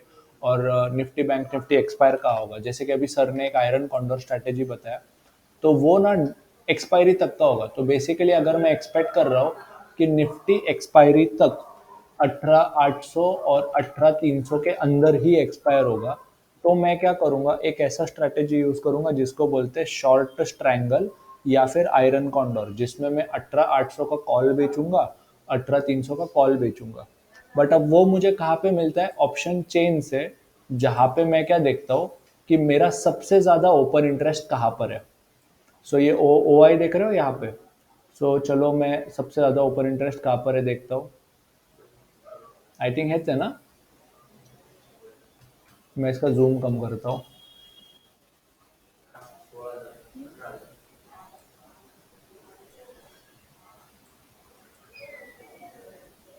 अभी मैं ये पता नहीं ऊपर नीचे क्यों हो गया, बट 64,000 ये सबसे ज़्यादा है. सेकंड हाईएस्ट है 18,700. तो 18,700 को सबसे ज़्यादा ओपन इंटरेस्ट है. इसका सिंपल मतलब क्या है कि 18,700 पे सबसे ज़्यादा कॉल राइटर्स है. कॉल राइटर कौन होते हैं? ये इंस्टीट्यूशनल लोग होते हैं, कंपनीज, बैंक्स, म्यूचुअल फंड, ये लोग ये एक्सपेक्ट कर रहे हैं कि एक्सपायरी तक, यानी कि मोस्ट प्रोबेबली 18,700 के ऊपर जाने के चांसेस कम है. तो ये लोग क्या करेंगे, 18,700 का कॉल बेचेंगे. और फिर नीचे की तरफ क्या होगा? सबसे ज़्यादा ओपन इंटरेस्ट आई थिंक 18,200 के पुट को है. नहीं, ये रहा 18,500 के पुट को है. ये दिख रहा है सर यहाँ पे. सो 18,500 के पुट को सबसे ज़्यादा ओपन इंटरेस्ट है. इसका मतलब है कि लोग एक्सपेक्ट नहीं कर रहे कि 18,500 के नीचे भी जाएगा. तो इसलिए 18,500 का पुट बेच कर रखा है इन्होंने. तो सर आपको ऑप्शन चेन का एक आइडिया आया? आई थिंक किसने पूछा था? नयन सर ने पूछा था या किसने? घनश्याम सर ने विचारलं होतं कोणी? I don't know. ठीक है, जाने दो. हाँ.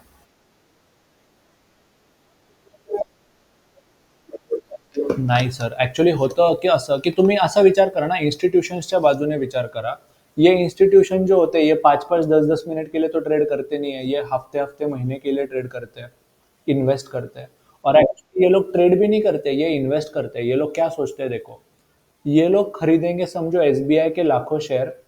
और जब बेचने का टाइम आएगा तो ये लोग क्या सोचेंगे कि जब मैं एसबीआई का शेयर बेचूंगा, जब मैं 1000-2000 क्वांटिटी बेचता हूँ तो क्या होता है, भाव एटलीस्ट 2-3% गिर जाता है. तो उस टाइम पे ये लोग ना देखेंगे कि मेरा एसबीआई के पोजीशन में बेकार में 2% का लॉस हो रहा है. तो वो क्या करते हैं, पोजीशन बेचने से पहले ना पुट खरीदते हैं या फिर कॉल बेच देते हैं. सो एसबीआई का शेयर गिरता है, तब एसबीआई के शेयर में नुकसान होता है. बट फिर वो पुट में जो फायदा होता है वो इस नुकसान को वसूल करता है. समझा क्या? इसको हेजिंग बोलते हैं. सो ये जनरली इंस्टीट्यूशन प्रेफर करते हैं. तो इनका हेजिंग पोजीशन कहाँ पर है, इसके लिए ऑप्शन फ्यूचर बने हुए हैं. ठीक है? स्नेहल मॅम ने क्या पूछा? हाँ, तुमचं आधी झालं का क्लियर? ठीक है, चलेगा. स्नेहल मैम ने पूछा है OI data. Ma'am OI data generally ना बायर और सेलर एक्चुअली दोनों होते हैं. बट अगर ओपन इंटरेस्ट बहुत ज़्यादा हो जाए ना, तो कौन से कॉल में ओपन इंटरेस्ट है वो ज़रा इंपॉर्टेंट है. तो अगर आपने ऑब्जर्व किया ना कि अगर कॉल में ओपन इंटरेस्ट ज़्यादा है या पुट में ओपन इंटरेस्ट ज़्यादा है, तो आप ऐसा अज्यूम कर सकते हो कि ज़्यादातर कॉल सेलर ही वहां पर होंगे. ठीक है? कॉल सेलर या पुट सेलर वहां पे होंगे. चलेगा. रुचा मैम एक लास्ट क्वेश्चन पूछा और हम आगे कंटिन्यू करते हैं.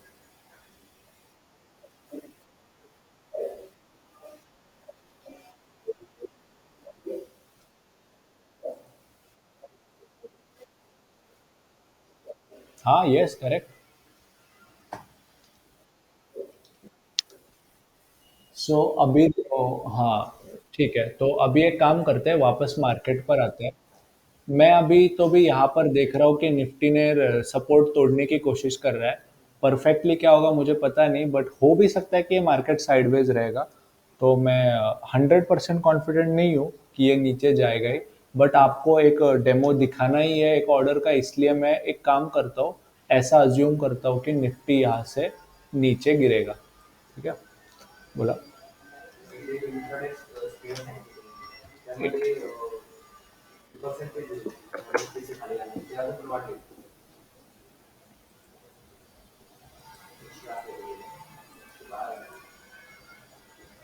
हम्म. सो बेसिकली तुमचं म्हणणं काय की नेगेटिव्ह कॉन्ट्रीब्युटर वाढलेत. तो हम एक्सपेक्ट कर सकते हैं कि निफ्टी और थोड़ा गिरने का शक्यता ज़्यादा है. तो चलो एक काम करते हैं, अब ज़रा हम मार्केट पे आते हैं. सो ब्रेकडाउन हो गया है यहाँ पे. मैं 100% कॉन्फिडेंट नहीं हूँ, बट आप लोग तभी हाथ लगाओगे जब 100% कॉन्फिडेंट हो. अभी ब्रेकडाउन हो रहा है तो मेरा कॉन्फिडेंस लेवल बढ़ रहा है, वो बात अलग है. सो अभी देखो, अब हम एक बेसिक क्वेश्चन पे आते हैं। आपको क्लास में सिखाया होगा, जब मार्केट ऊपर जाता है तो तुम क्या खरीदते हो? Call option, correct. और जब आपने किया ही नहीं तो आपको पता नहीं, तो वो सारी भूल। अंडरस्टूड। एंड जब मार्केट नीचे गिरता है तो क्या क्या खरीदते हैं? Put option, correct. सो अब क्वेश्चन आता है कि कौन सा पुट ऑप्शन खरीदेंगे। आपको एक सिंपल और स्ट्रेट फॉरवर्ड आंसर दे देते हैं, हल्का सा out of the money option खरीदना है, खत्म, दैट्स इट। सो अब देखो, हल्का सा आउट ऑफ द मनी कैसे गिनते हैं। फिर से मैं आपको मनीनेस के बारे में बताता हूँ। जो कॉल करंट प्राइस के ऊपर रहते हैं उनको बोलते हैं out of the money option, because ये बाउंड्री के आउटसाइड है। और जो नीचे वाले होते हैं उनको बोलते हैं इन द मनी ऑप्शन, क्योंकि ये बाउंड्री के इनसाइड है। ठीक है। सेकेंड थंब रूल, जो call out of the money होगा वही पुट इन द मनी होगा। तो 18,300 का call out of in the money है, तो 18,300 का put out of the money हो जाएगा। और जो 18,550 का call out of the money है, तो 18,550 का पुट इन द मनी हो जाएगा। Simple, straight and forward logic. तो अभी आप देखो जरा, स्पॉट प्राइस कितना चल रहा है? 18,550। तो हल्का सा out of the money call कौन सा है? 18,550 का कॉल। और हल्का सा out of the money put कौन सा है? 18,500 का पुट। दैट्स इट, इतना सिंपल है। 550 महंगा लग रहा है तो 600 तक जाओ, कोई प्रॉब्लम नहीं। 500 महंगा लग रहा है तो 450 तक जाओ, कोई प्रॉब्लम नहीं। बट मेरा तो भी सजेशन है कि दो स्ट्राइक के पार मत जाओ। तो अगर आपको लगता है मार्केट नीचे जाएगा तो 450 का पुट या 500 का पुट लोगे, और अगर ऊपर जाएगा तो 550 का कॉल या 600 का कॉल लोगे। इसके दो के अलावा मत जाओ। तो शुरू करने से पहले बताता हूँ कि आपको समझा कि हमने यही कॉल या यही पुट क्यों लिए।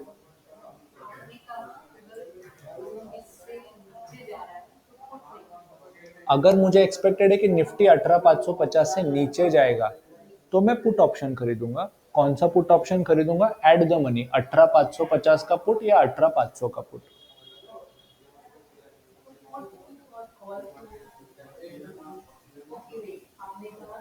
When Nifty goes up, you buy a call option, and these all are call option, and these all are put option.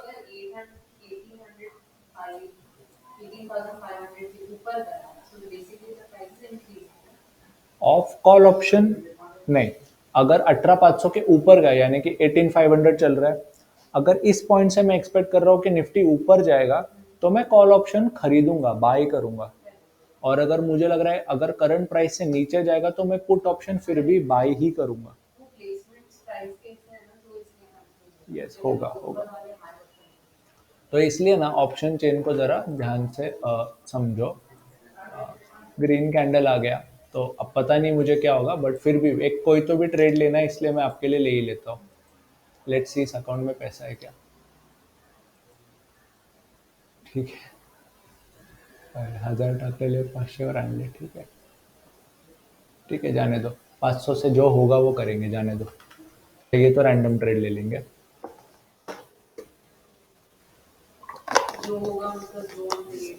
हाँ, मतलब अभी मैं एग्जैक्टली ये तो नहीं लूंगा, क्योंकि देखो अभी फिलहाल फंड ट्रांसफर करने के लिए बहुत टाइम लगेगा, तो उसको मैं छोड़ देता हूँ।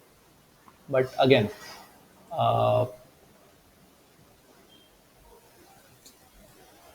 या फिर अगर कोई ऑनलाइन में वॉलंटियर करना चाहता है जिसको ऑप्शन का एक्चुअल ऑर्डर प्लेस करना है, तो वो भी चल जाएगा। जाने दो। ऑनलाइन में कोई है जिसको लाइव ऑर्डर प्लेस करना है ऑनलाइन ऑप्शन में?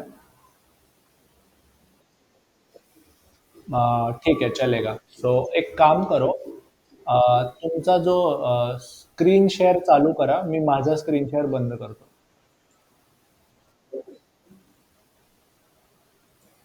या निफ्टी, बैंक निफ्टी देखता हूँ, उसने support, I think bank Nifty support ले रहा है,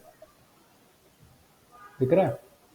सो बैंक निफ्टी के कॉल की तरफ जाते हैं। अब ये कैंडल अभी तक खत्म होने को 5 मिनट है, मुझे एग्जैक्टली पता नहीं है, बट सपोर्ट है और बैंक निफ्टी में पॉजिटिविटी है, तो चलो बैंक निफ्टी का कोई तो कॉल ले लेते हैं। ऑप्शन चेन खोलता हूँ। 43,700 का स्पॉट है, और हल्का सा आउट ऑफ द मनी गया तो 43,800 और 43,900 के कॉल ऑप्शन है सामने। अब जैसे आपने पूछा था कि स्टॉप लॉस कैसा लगाना है, एक मिनट, मैं अपना स्क्रीन पहले वापस दिखाता हूँ। करण सर, तुम अपना स्क्रीन चालू ही रखो, एक मिनट दो बस। सो अब 175 का वो कॉल ऑप्शन चल रहा है। अब जैसे आपने पूछा था कि इसको भी 15 मिनट का चार्ट लगाना है, और खरीदते टाइम पे ना हम चार्ट देखते हैं कौन सा ऑप्शन का, और उसमें स्टॉप लॉस लगाने के लिए ऑप्शन को एटीआर लगाते हैं। तो एवरेज टू रेंज लगाया। एवरेज टू रेंज इंडिकेटर आपको क्लास में ऑलरेडी बता चुका है। सो आप ज़रा ऑब्जर्व करो, ऑप्शन का यहाँ पे एटीआर वैल्यू कितना है, 18.01। तो मैं इस केस में अप्रोक्सीमेटली 18 रुपए का स्टॉप लॉस लगाऊंगा। सो ऑनलाइन में आई थिंक किसी ने पूछा था ना कि स्टॉप लॉस क्या सोच के लगाते हो, तो वो दिख गया आपको यहाँ पे।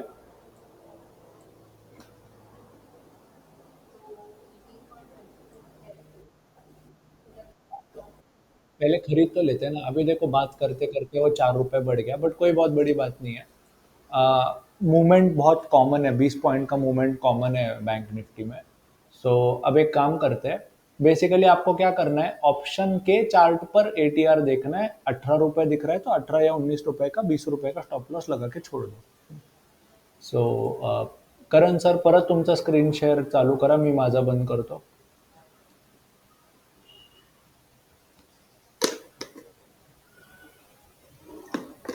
आप चालू करिए, मैं 1-2 मिनट में आया बस। करण सर, तुमचा स्क्रीन शेअर परत चालू करा।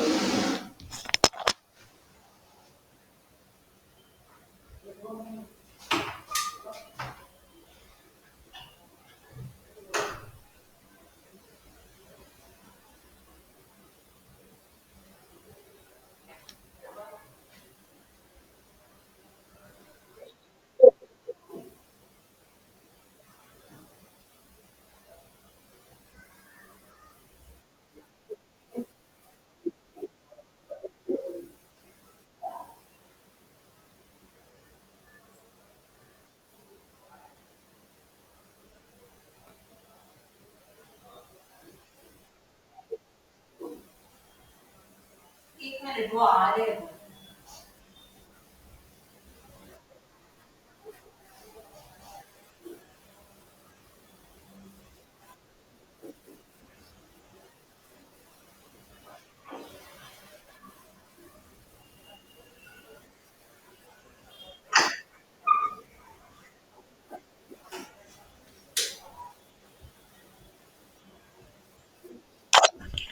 ठीक है, तो अभी देखो ये वाला जो ब्रोकर है, ये जीरोडा का ब्रोकर है। अ, ठीक है, फिलहाल आपको ऑप्शन ऐड कैसे करना है पहले बता देते हैं। सो देखो, आपको सिंपली क्या करना पड़ेगा, इसको पहले डिलीट करो। सो जिन्होंने पहले कभी ऑर्डर प्लेस नहीं ना किया है, वो जरा देखो ध्यान से। जीरोडाचा ऐप ओपन करा।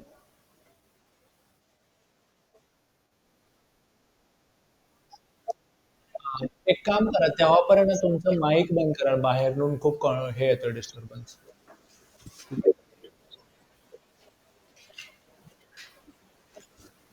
आपको जीरोडा है, पहले ये देख लेते हैं, बाद में बाकी के देखेंगे। सर, तुमचा ॲप ओपन करा, मीच माईक बंद केलं तुमचं।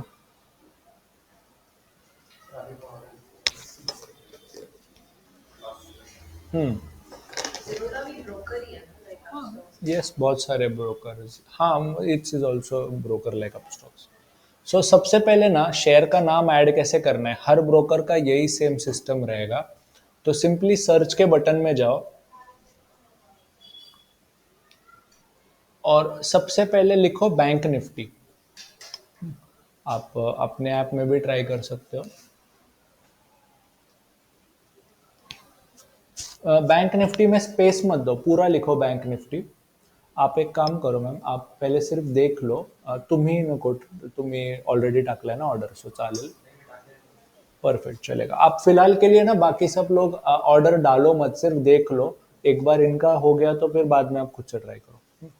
सो पहले बैंक निफ्टी लिख देने के बाद स्पेस देना है, और फिर आपको ना स्ट्राइक प्राइस लिखना है। तो हमने क्या डिसाइड किया था, कौन सा स्ट्राइक प्राइस लेंगे, 43,900। सो आपको लिखना है 43,900।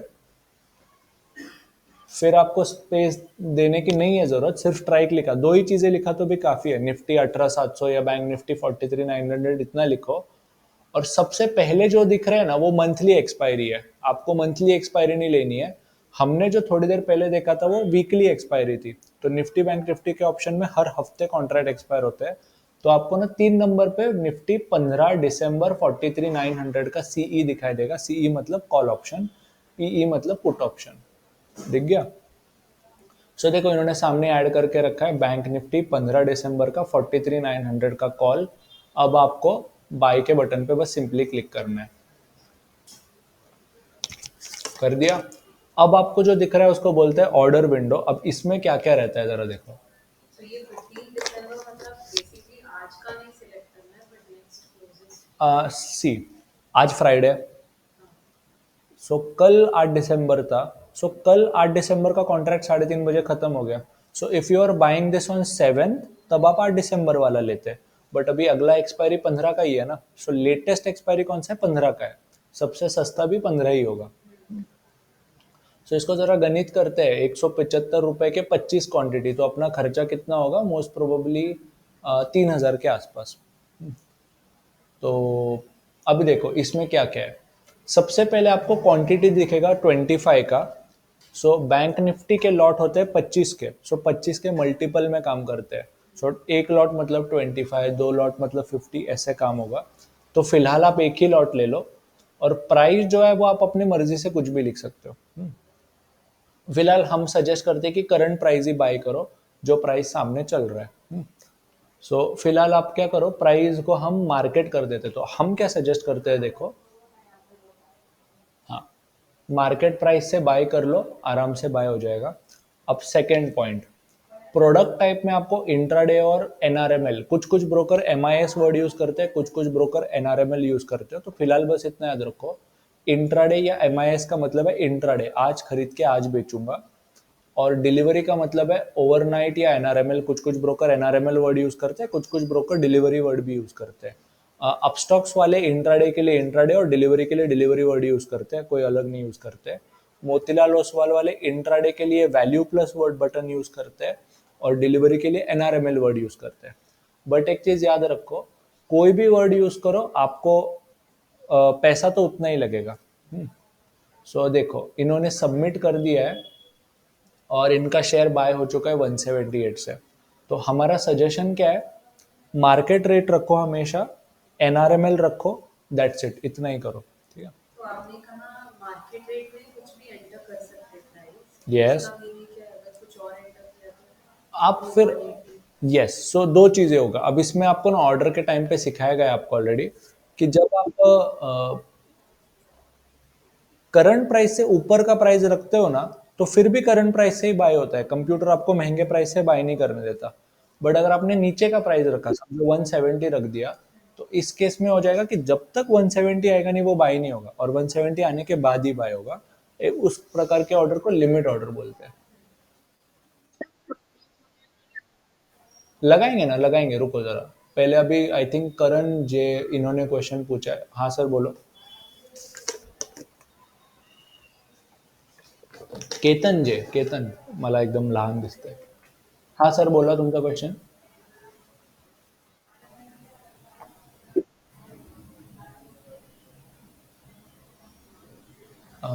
केतन सर आवाज नाही येत आहे।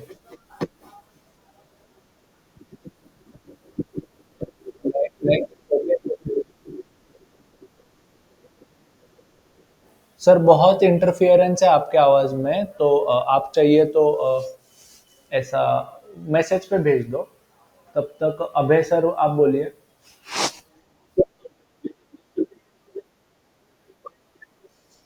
आ, सर उसको एक्सप्लेन करने को और 15-20 मिनट लगेगा, और अपने पास सिर्फ 10 ही मिनट बचे हैं सेशन को। रिकॉर्डिंग, आप रिकॉर्डिंग देख लो, मैं ये भेजने ही वाला हूँ वैसे भी। चलो आगे जाते हैं। अब देखो, स्टॉप लॉस और टारगेट लगाना ना, फर्स्ट ऑफ ऑल ये आपके हाथ में है। ऐसा ज़रूरी नहीं है कि आपको स्टॉप लॉस और टारगेट लगाना ही चाहिए। हम सजेस्ट करते हैं कि मत लगाओ, कोई ज़रूरत नहीं है। स्टॉप लॉस टारगेट ये उन लोगों के लिए होता है जिनको जिनको टाइम नहीं होता है ट्रैक करने का। 99% में से आप लोग सिर्फ इसको देखकर ट्रैक ही करने वाले हो, ऐसा क्या बोलते हैं, मतलब ऐसा रख के छोड़ देंगे नहीं आप ऐसे। सो हमारा क्या सजेशन है कि स्टॉप लॉस टारगेट मत लगाओ, आराम से इसको ट्रैक करते बैठो, जब आपका मर्जी होगा तब इसको बेच दो, जब आपका मर्जी होगा। बट फिर भी अगर स्टॉप लॉस लगाना है ना, तो आज के लास्ट टॉपिक के तौर पे मैं आपको स्टॉप लॉस और टारगेट कैसे लगाना है वो बताता हूँ। तो जब भी आपको स्टॉप लॉस या टारगेट लगाना है ना, तो सबसे एक सिंपल ट्रिक बताता हूँ। नहीं सर, थामा बैक है, एक चीज बताना बाकी है। जनरली हर ब्रोकर के ऐप में ना नीचे पोर्टफोलियो ऐसा एक पोजीशन नाम का ऑप्शन दिखता है, तो ऊपर टॉप में पोजीशन दिख रहा है। हर ब्रोकर के ऐप में आपको देखना है कि पोजीशंस कहाँ पे दिखता है। पोजीशन पे क्लिक करोगे तो आपका पोजीशन वहां पे दिखेगा आपको। जैसे कि अपने इस पोजीशन में देखो, बैंक निफ्टी का 43,900 का कॉल खरीदा है, 25 क्वांटिटी करंट खरीदा है 178 से, फिलहाल 180 चल रहा है, तो अपने को 60 रुपए का प्रॉफिट मिल रहा है। सो पोजीशन दिखेगी, और उस पोजीशन में से निकलना है ना, तो एक सिंपल ट्रिक बताता हूँ। उस पोजीशन के सेंटर में क्लिक करो। सर अभी क्लिक करो अभी। सो हर पोजीशन में ना क्लिक करने के बाद आपको एक बटन दिखेगा एग्जिट या स्क्वायर ऑफ नाम का। तो स्क्वायर ऑफ पे क्लिक करोगे ना, तो ऑटोमेटिक एक सेल का बटन खुलेगा। स्क्वायर ऑफ इनके ऐप में स्क्वायर ऑफ दिखता, एग्जिट दिख रहा है, बाकी ब्रोकर्स के ऐप में स्क्वायर ऑफ बटन दिखेगा। अपस्टॉक्स वाले स्क्वायर ऑफ दिखाते हैं, मोतीलाल वाले स्क्वायर ऑफ दिखाते हैं, जीरोडा वाले एग्जिट दिखाते हैं। सो डिपेंड करता है, बट आखिर में अर्थ एक ही हो गया। सो आप एग्जिट के बटन पे क्लिक करिए। अभी देखो सेकेंड पॉइंट, अब आपके हाथ में है कि स्टॉप लॉस लगाना है या टारगेट लगाना है। बट स्टॉप लॉस और टारगेट एक साथ नहीं लगेगा, इतना याद रखो। या तो स्टॉप लॉस लगेगा या तो टारगेट लगेगा, ठीक है। सो अगर स्टॉप लॉस लगाना है ना, बताता हूँ आगे करेंगे, पहले इसको कंप्लीट होने दो। स्टॉप बताया ना, डिलीवरी मतलब एनआरएमएल, इंट्राडे मतलब एमआईएस, ठीक है। अगेन स्टॉप लॉस लगाना है तो आप बटन लोगे एस एल, सादा एस एल लिख रहा है यहाँ पे, ऑप्शन के केस में एस एल एम नहीं चलता, सादा एस एल बटन दिख रहा है। सो अगर आपको स्टॉप लॉस लगाना है 20 पॉइंट नीचे, तो हमने खरीदा कितने का था, 170 का ना, 178 का। तो 20 पॉइंट नीचे हो जाते हैं 160 के आसपास, 158 हो जाएगा शायद। तो ट्रिगर में आप लिखोगे 158, तो हमेशा याद रखो ये ट्रिगर मतलब आपका स्टॉप लॉस होता है। सो ट्रिगर को डिलीट करो सर, और उसमें 158 लिखो।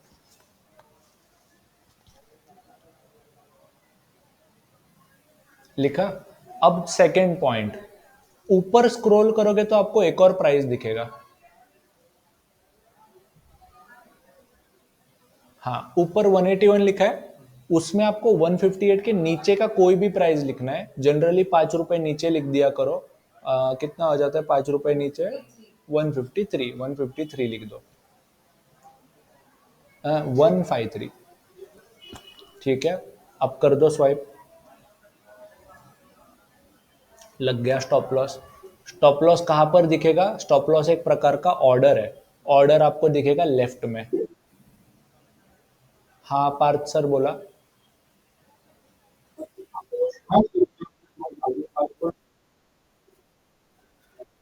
देखो बताता हूँ, ये क्यों रहता है, क्योंकि ब्रोकर आपसे क्या पूछता है कि अगर मैं 158 पर नहीं सेल कर पाया तो कहाँ तक सेल करना है आप मुझे बताओ।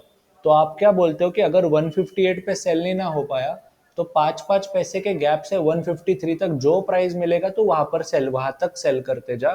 तर ती रेंज दिली आहे तो तुम्ही ब्रोकरला। ओके। सो अब नीचे ऑर्डर के बटन पे क्लिक करो सर। नहीं नहीं नहीं, यहाँ नहीं, आपका ऑर्डर का नीचे देखो ना, एक बुक नाम, बुक का आइकॉन था, 2 नंबर पे बुक्स का आइकॉन है। अरे स्टॉप लॉस झाला का, नहीं नहीं नहीं, ऊपर देखो ओपन ऑर्डर है, ऊपर लेफ्ट में देखो ओपन। नहीं, ऑर्डर्स पे आओ और देखो आपका ट्रिगर पेंडिंग है। ये शेयर यहाँ पर आया नहीं है, जब 158 पे आएगा तब वो अपने आप सेल हो जाएगा, ठीक है।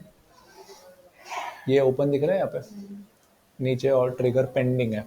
सो अगर आप इस स्टॉप लॉस के बटन पे क्लिक करोगे ना, क्लिक करो इस स्टॉप लॉस के ऑर्डर पे, सो आपको ये ऑर्डर मॉडिफाई करने का भी ऑप्शन दिख रहा है, ठीक है।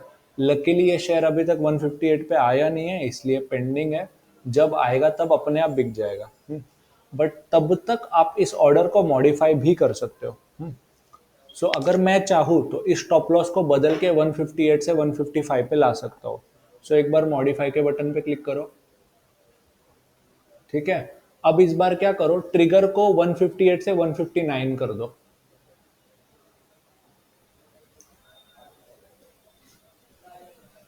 कर दिया। सो पहले 158 था, अब इसको फिर से मॉडिफाई पे स्वाइप करो। सो अब ये ऑर्डर मॉडिफाई होके 159 हो गया अभी। ठीक है, सेकेंड ऑप्शन ये भी है कि आप इसी स्टॉप लॉस को कन्वर्ट कर सकते हो टारगेट में, अगर आपको मन किया, या फिर आप फ्रेश टारगेट भी लगा सकते हो। सो टारगेट में कन्वर्ट कैसे करना है बताता हूँ। सर आप ट्रिगर पे क्लिक करो,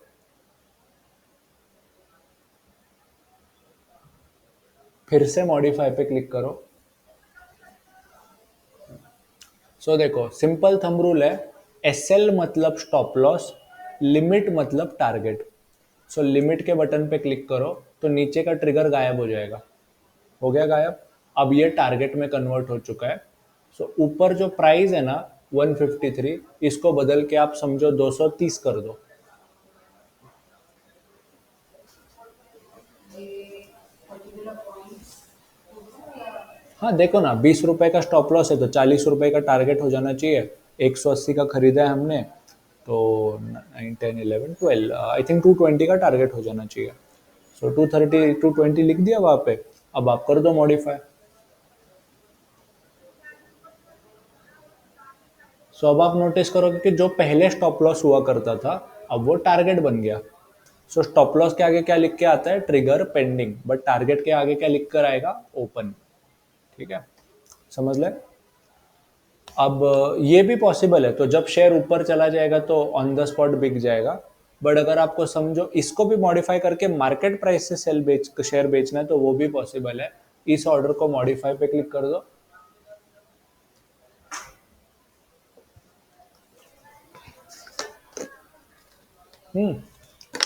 अब करो मत, बट बस वेट करो, मैं जब बोलूंगा तभी करना है। सो मार्केट का बटन दबा दो बस।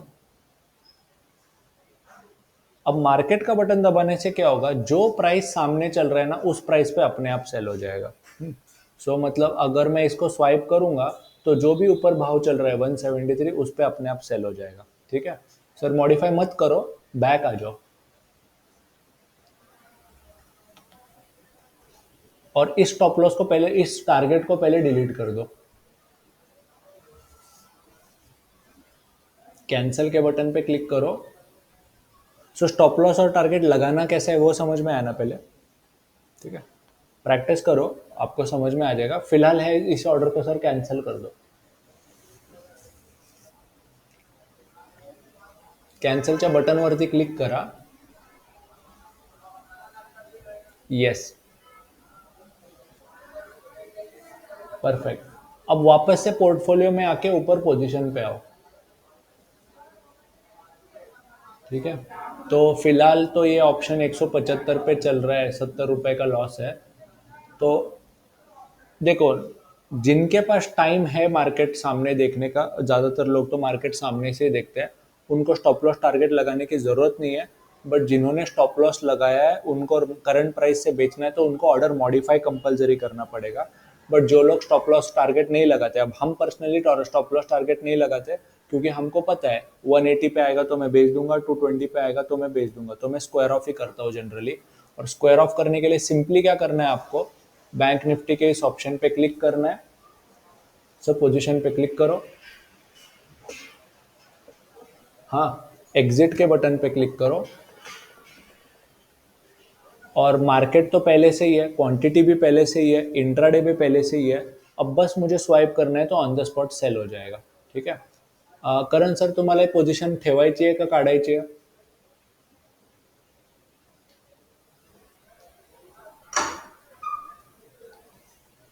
तुमचा माईक चालू करायला लागेल।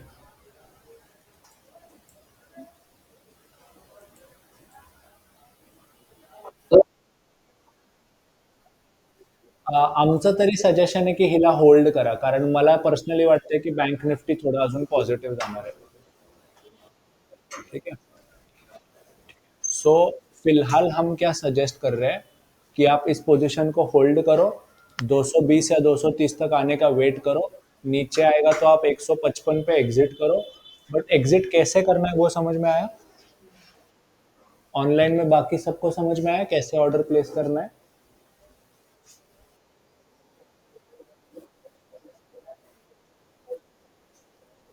ठीक है, चलेगा, बट आपको पता है ना कैसे करना है? ठीक है. पार्थ सर काय विचारायचं आहे का?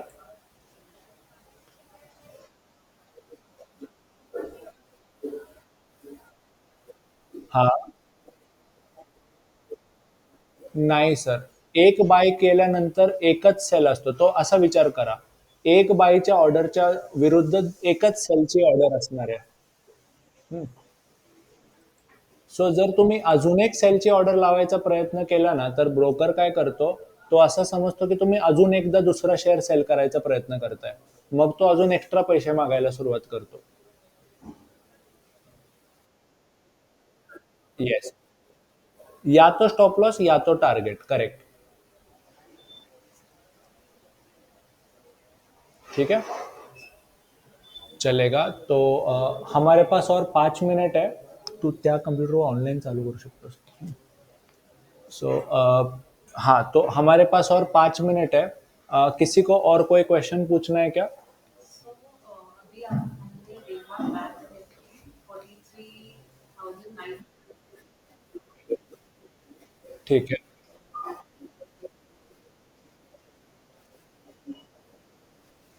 सो अब देखो, दिक्कत तो वो है ही, इसलिए हम तो प्रेफर करते हैं ना कि आप सपोर्ट और रेजिस्टेंस के पास में बाय करो, जितना जल्दी जमता है बाय करो. वोलेटिलिटी तो हमेशा रहेगा ही, बट आप एक चीज नोटिस करोगे कि अगर 250 रुपए का शेयर है तो वोलेटिलिटी ज्यादा रहता है, तो एटीआर भी बड़ा रहता है. तो एक्सपायरी के शुरू में आपके स्टॉप लॉस 20-20, 30-30 रुपए के होंगे, बट एक्सपायरी पास आते आते आपके स्टॉप लॉस 10 रुपए या 12 रुपए के हो जाते हैं. तो वो तो सर केस हमेशा ही रहेगा.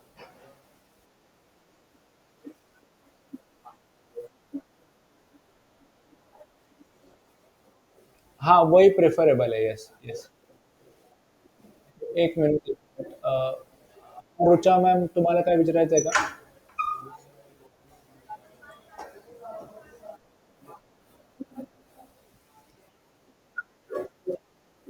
हाँ. हाँ, सेम ही रहेगा, सेम ही रहेगा. करेक्ट. नहीं नहीं, अलग कुछ नहीं. नहीं नहीं नहीं नहीं. ठीक है. तुमचा माईक आता बंद करा, मी एक लास्ट आन्सर देतोय. Snehal ma'am, ma'am GTT order हे झिरोडाची वेगळी फीचर आहे. आम्हाला तर एवढं काही त्याबद्दल आयडिया नाही आहे. तुम्ही त्यांचे यूट्यूब व्हिडिओज बघून ट्राय करू शकता. सो किंवा सेपरेटली ट्राई करा. ठीक है, हम ऑनलाइन वालों के डाउट बंद करते हैं. मैम, आप एक लास्ट क्वेश्चन पूछ लो. नहीं नहीं, just trading देखी तो हाँ. आपको ऐसे ही कुछ है. ठीक है, वो हम अलग से देखेंगे. मुझे एक दूसरा 12 से 2 का बैच शुरू करना है, तो फिलहाल ना क्लास को ख़त्म करने से पहले मैं आपको एक दो तीन चीज़ें बताता हूँ. फर्स्ट पॉइंट, ऐसे सेशन ना हम हर दूसरे तीसरे फ्राइडे को रखते जाएंगे. आप ट्रेडिंग को शुरू करो, आपके जो भी डाउट है ना, वो आप हमारे नंबर पे पूछा करो. तो आई थिंक हमारे ना आपको 3-4 अलग अलग नंबर होंगे, बट एक चीज़ याद रखो, एक ही नंबर है 9858 वाला, जो जनरली मेरे पास रहता है. उस पे मैं रहता हूँ और उस पे आपको सारे टेक्निकल चीज़ों के आंसर मिलेंगे. ठीक है. सो ये जो नंबर जो आपको स्क्रीन पे दिख रहा है ना, 9858771919, मार्केट ट्रेडिंग ऐप, जो भी क्वेश्चन है वो इस पे मैं आंसर करता हूँ. मैं मार्केट में सुबह 9 से लेकर अराउंड 4 बजे तक अवेलेबल रहता हूँ. 4 से 6 में जनरली मैं अवेलेबल रहूंगा नहीं रहूंगा उसको कुछ गारंटी नहीं है, बट मैं 9 से 4 जनरली रहता ही हूँ अवेलेबल. इस पे सारे डाउट पूछा करो. अगर रिकॉर्डिंग का या ऐसा कोई डाउट रहेगा क्लास से रिलेटेड, तो आप पूछ सकते हो, बट जनरली इसका आंसर जोई मैम और ज्ञानेश्वर सर ही देंगे। सो आप इस नंबर पे टेक्निकल क्वेरीज, मार्केट रिलेटेड जो भी रहेगा वो पूछा करो। सेकेंड पॉइंट, ऐसे सेशन हम हर दूसरे तीसरे फ्राइडे को रखेंगे ही। जब रखेंगे उसके 2 दिन पहले मैं आपको अनाउंस करूंगा। अगर लास्ट मोमेंट पे कुछ चेंज होता है तो वो भी मैं आपको बता दिया करूंगा। सो वो हम बाद में अलग से देख लेंगे। बट आप क्या क्या करो, आप ट्रेडिंग स्टार्ट करो, इन्वेस्टमेंट स्टार्ट करो। ऐसे अलग अलग टॉपिक्स पे हम सेशन रखेंगे डेफिनेटली। सो अभी तो ये फर्स्ट टाइम ऐसा वाला सेशन रखा है, तो अलग ऑप्शन रिलेटेड, इन्वेस्टमेंट रिलेटेड ऐसा कुछ ना कुछ हम रखेंगे। सो ये एक हो गया। दूसरा पॉइंट, एक सेकेंड ना, जिन्होंने भी हमारे साथ अकाउंट ओपन किया है अपस्टॉक्स या मोतीलाल ओसवाल में, उनको ट्रेड कॉल्स, मार्केट अपडेट्स ये सब तो मिलते ही रहते हैं, उनको एडिशनल बेनिफिट डेफिनेटली मिलेगा। तो आप उनका फ़ायदा उठाओ, ट्रेडिंग कंटिन्यूड रखो। Specially in the case of Motilal Oswal आपको एक चीज़ बतानी है कि अगर आप ट्रेड नहीं करते, इन्वेस्ट नहीं करते, कुछ भी नहीं करते, तो वैसे भी आपको अकाउंट मेंटेनेंस चार्ज लगने ही वाला है। ठीक है। सो मेंटेनेंस चार्ज देते रहना और फिर बाद में उसमें कुछ इन्वेस्टमेंट नहीं है, तो हमारा सजेशन है कि अगर आपका इंटेंशन नहीं है वो वाले ऐप मोतीलाल ओसवाल यूज़ करना, तो बेटर रहेगा कि बंद कर दो। ठीक है। वरना क्या रहेगा, चार्जेस वगैरह ऐड होते रहेंगे। सेकेंड ईयर ऑनवर्ड्स लगेगा, पहला साल आपको कुछ नहीं लगेगा। तो अननेसेसरी अकाउंट रखने से अच्छा है बंद कर दो, और आपको जहां परवड़ता है वहां ट्रेड करो। ठीक है। ये रहा। बट एज अगेन हमने आपको जैसे पहले भी बताया कि मोतीलाल ओसवाल में हम फीचर्स बहुत सारे हैं, उनके पास आईएपी प्रोडक्ट्स है, हम खुद पीएमएस उनके लिए ट्रेड करके देते हैं, इन्वेस्टमेंट करके देते हैं। अपस्टॉक्स वालों को हम ट्रेड कॉल्स वगैरह प्रोवाइड करते हैं। और एक लास्ट पॉइंट, मतलब अगर आपने एक्टिव हो, महीना भर कुछ ट्रेड या इन्वेस्टमेंट करते हो, तो आपको ट्रेड कॉल मिलते जाएंगे। अगर आप इनएक्टिव होते हैं तो फिर आपको ट्रेड कॉल्स मिलना बंद हो जाएंगे, क्योंकि सिस्टम अपने आप डिटेक्ट करती है कि आप ट्रेड एक्टिव नहीं हो। तो कुछ ना कुछ करो, ऐसा जरूरी नहीं है कि बड़ा बड़ा ट्रेड करना कुछ जरूरी है। आप इन्वेस्टमेंट करो, चाहिए तो एसआईपी चालू कर दो, 500 रुपये, 1000 रुपये का स्टॉक खरीदो, हर महीना इन्वेस्टमेंट करो, या छोटा छोटा ट्रेड करो। आप जो भी आपने सीखा है ना, उसका कुछ तो फल मिलना चाहिए बेसिकली। तो उसका अगर आपको फायदा उठाना है तो आप कंटिन्यूड मार्केट में रहो, इन्वेस्टमेंट करो, ट्रेडिंग करो, हम आपको हेल्प करने के लिए अवेलेबल है ही। ठीक है। तुमचा अकाउंट आहे का पुन्हा सोबत? आमच्या सोबत आहे का? मग सर त्याचं आपण नंतर सोल्यूशन देऊ, सध्या हे सेशन कंक्लूड करतो। तो एक काम करते हैं, आज के लिए ये सेशन यहीं पे रोकते हैं, और हम अगले फ्राइडे या उसके अगले फ्राइडे एक और सेशन रखने का स्टार्ट कोशिश करेंगे। ठीक है। ऑनलाइन में आप, हाँ बोला मैम।